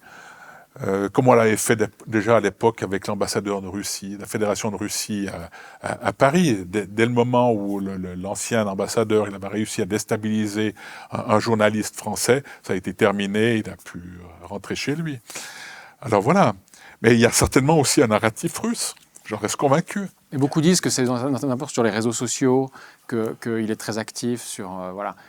Bon, moi je ne me croche pas à Telegram, par exemple. Moi, j'essaye de faire le tri par rapport aux informations qui me viennent de plusieurs sources, mais sans que ce soit russe, parce que je sais qu'il y aura un biais cognitif. Voilà. Alors, bien entendu, j'ai écouté un célèbre débat qui était mené par l'impertinent entre, je ne sais plus quel était son prénom, mais Jean Duvivier, ou Jean-Daniel Duvivier, très pro-Ukraine, et puis Guy Mettan, très pro-Fédération de Russie. Mais c'est un débat qui n'a mené à rien, parce que vous avez un qui reste bloqué, qui s'énerve, parce qu'il s'est énervé sans cesse, en n'apportant aucun argument très factuel face à Guy Mettan. Et puis Guy Mettan, il est resté très calme, il a apporté des arguments, mais il se faisait tout le temps couper la parole par Duvivier. Mais pour moi, ce débat ne m'a rien apporté. Ce narratif contre narratif ne m'amène à rien.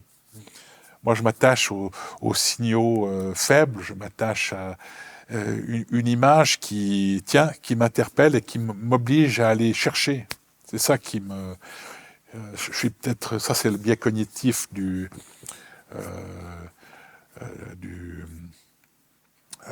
l'ancien membre des l'officier de renseignement. Oui, c'est ça, c'est ce que j'allais dire, de l'ancien membre des renseignements militaires. Ouais.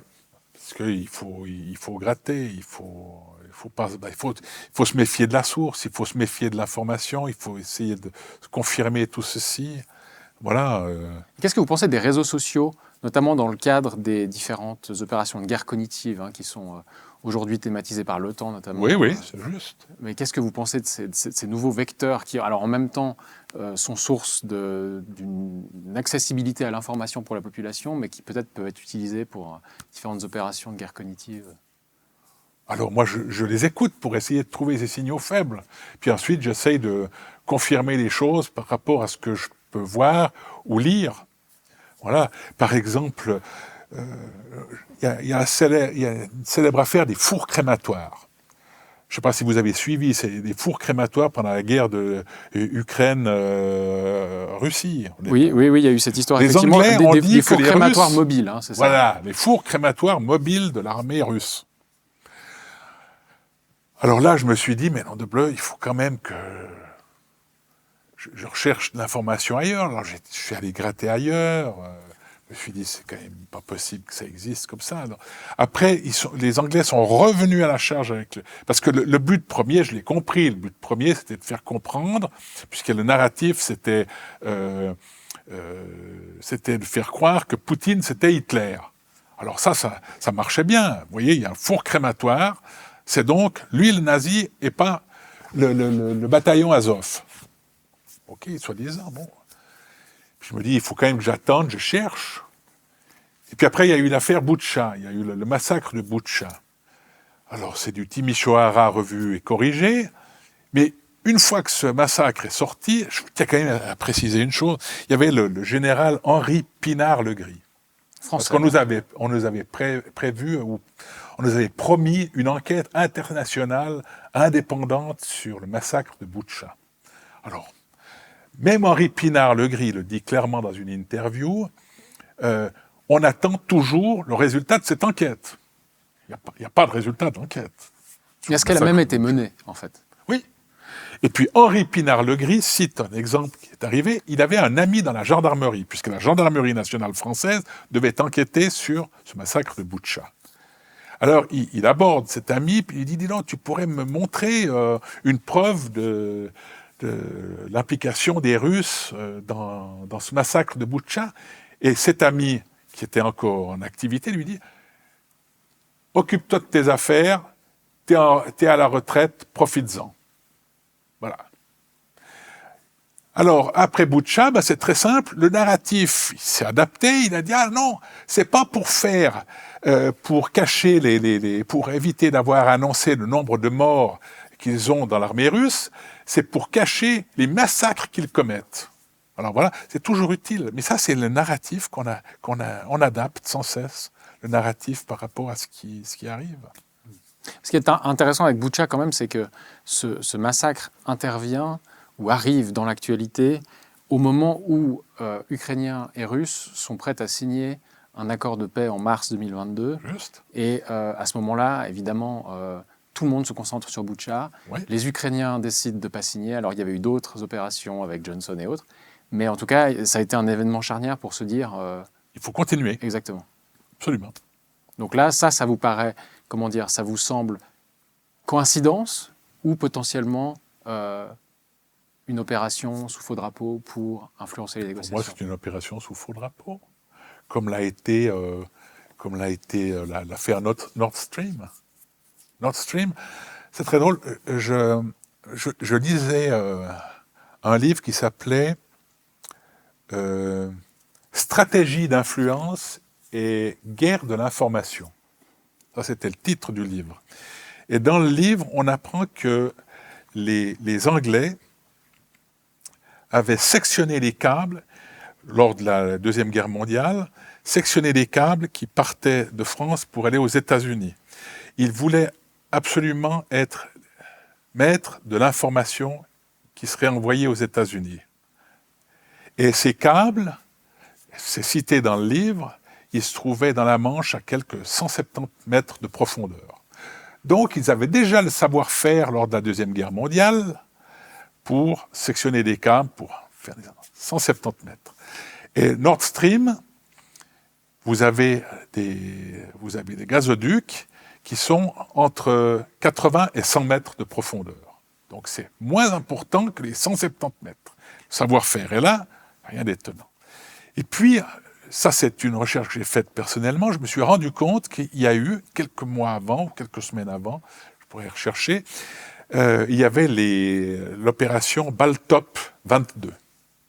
C'était un exercice de l'OTAN qui se trouvait exactement au-dessus de ces deux gazoducs Nord Stream. Et puis, aussi signal faible, ils ont imposé une zone d'exclusion aérienne au-dessus des manœuvres. Alors que normalement, vous pouvez regarder les manœuvres, il n'y a pas de problème. Donc, j'ai tiré un lien entre ces manœuvres et puis la destruction de ce gazoduc. Pour moi, c'était clair et net que c'était l'Occident qui avait détruit ce gazoduc, ou ces gazoducs. Voilà. Puis, des fois, il y a des choses qui sont totalement incohérentes dans ce que dit l'Occident. C'est comme l'histoire des drones qui étaient partis depuis un bateau fantôme qui a été arraisonné au large de Nantes. Alors, ils se sont vantés que depuis l'entrée de la Finlande et de la Suède, État neutre dans l'OTAN, la Baltique était désormais une mer intérieure. Donc, ils contrôlent, paraît-il, tout sur cette Baltique. Alors, on a ce bateau fantôme qui aurait lâché les drones, et puis il est arraisonné au large de Nantes dans les eaux internationales. Dans les eaux internationales. Alors, je ne sais pas si les Français ont dit que pour finir, c'était dans les eaux territoriales françaises, peu importe, il a été arraisonné. Et après, on a dit, voilà par où il a passé et par où il a pu lâcher les drones. Mais n'allez pas me dire qu'ils ont attendu qu'il soit à Nantes pour essayer de remonter le parcours, pour essayer d'imaginer depuis où ces drones ont été envoyés. Où cette mer Baltique est une mer intérieure et il surveille véritablement tout comme il s'en vante, ou alors c'est de l'imagerie. Je ne sais pas. Boris Ciolet, nous arrivons au terme de cet entretien. On a l'habitude de terminer avec une carte blanche pour nos invités. Donc si vous avez quelque chose à ajouter. Je souhaite que notre pays reste souverain, indépendant et neutre, tout en s'armant avec l'aide de plusieurs nations, et pas en s'armant auprès de l'Union européenne uniquement ou auprès de Washington uniquement, même si on sait que la plupart de l'armement européen est de provenance américaine, mais que l'on réfléchisse un tant soit peu. Et j'aimerais aussi que les Suisses, quand ils lisent les journaux, quand ils lisent certaines informations, comme les 800 milliards du programme SAFE pour le réarmement de l'Europe.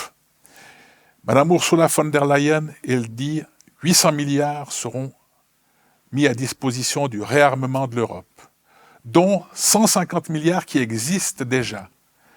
Réfléchissez, ces 150 milliards qui existent déjà, c'est le fonds de compensation de l'Union européenne. Fonds de compensation de l'Union européenne, à laquelle la Suisse contribue à hauteur de quelques 130 millions et 350 millions si on accepte les bilatérales, à partir de 2030 jusqu'à 2036. Rien ne dit qu'on ne devra pas payer encore plus cher après, mais c'est dans ce fonds de compensation de 150 milliards. Mais en fait, c'est pour le réarmement de l'Europe. Et on a déjà fait comprendre à M. Martin Pfister, et plus exactement Mark Rutte a fait comprendre à Martin Pfister qu'il ne fallait pas qu'il compte entrer dans ce programme SAFE dans les prochaines années. Alors, faites attention. Vous contribuez au réarmement de l'Europe, mais vous n'avez pas le droit d'en profiter, vous, Suisses. Non mais, lisez et puis essayez de connecter les informations les unes avec les autres. Et ne faites pas comme on fait trop souvent, lire une information, zapper, prendre à la prochaine, zapper, prendre à la prochaine. Voilà ce que j'attends des Suisses, c'est qu'ils développent un esprit critique en prenant les informations, en les connectant. Pour ceux qui sont intéressés par l'actualité, faites-le, faites cet effort. Boris Ciolet, merci pour cet entretien. Merci à vous de m'avoir invité, de m'avoir surtout écouté.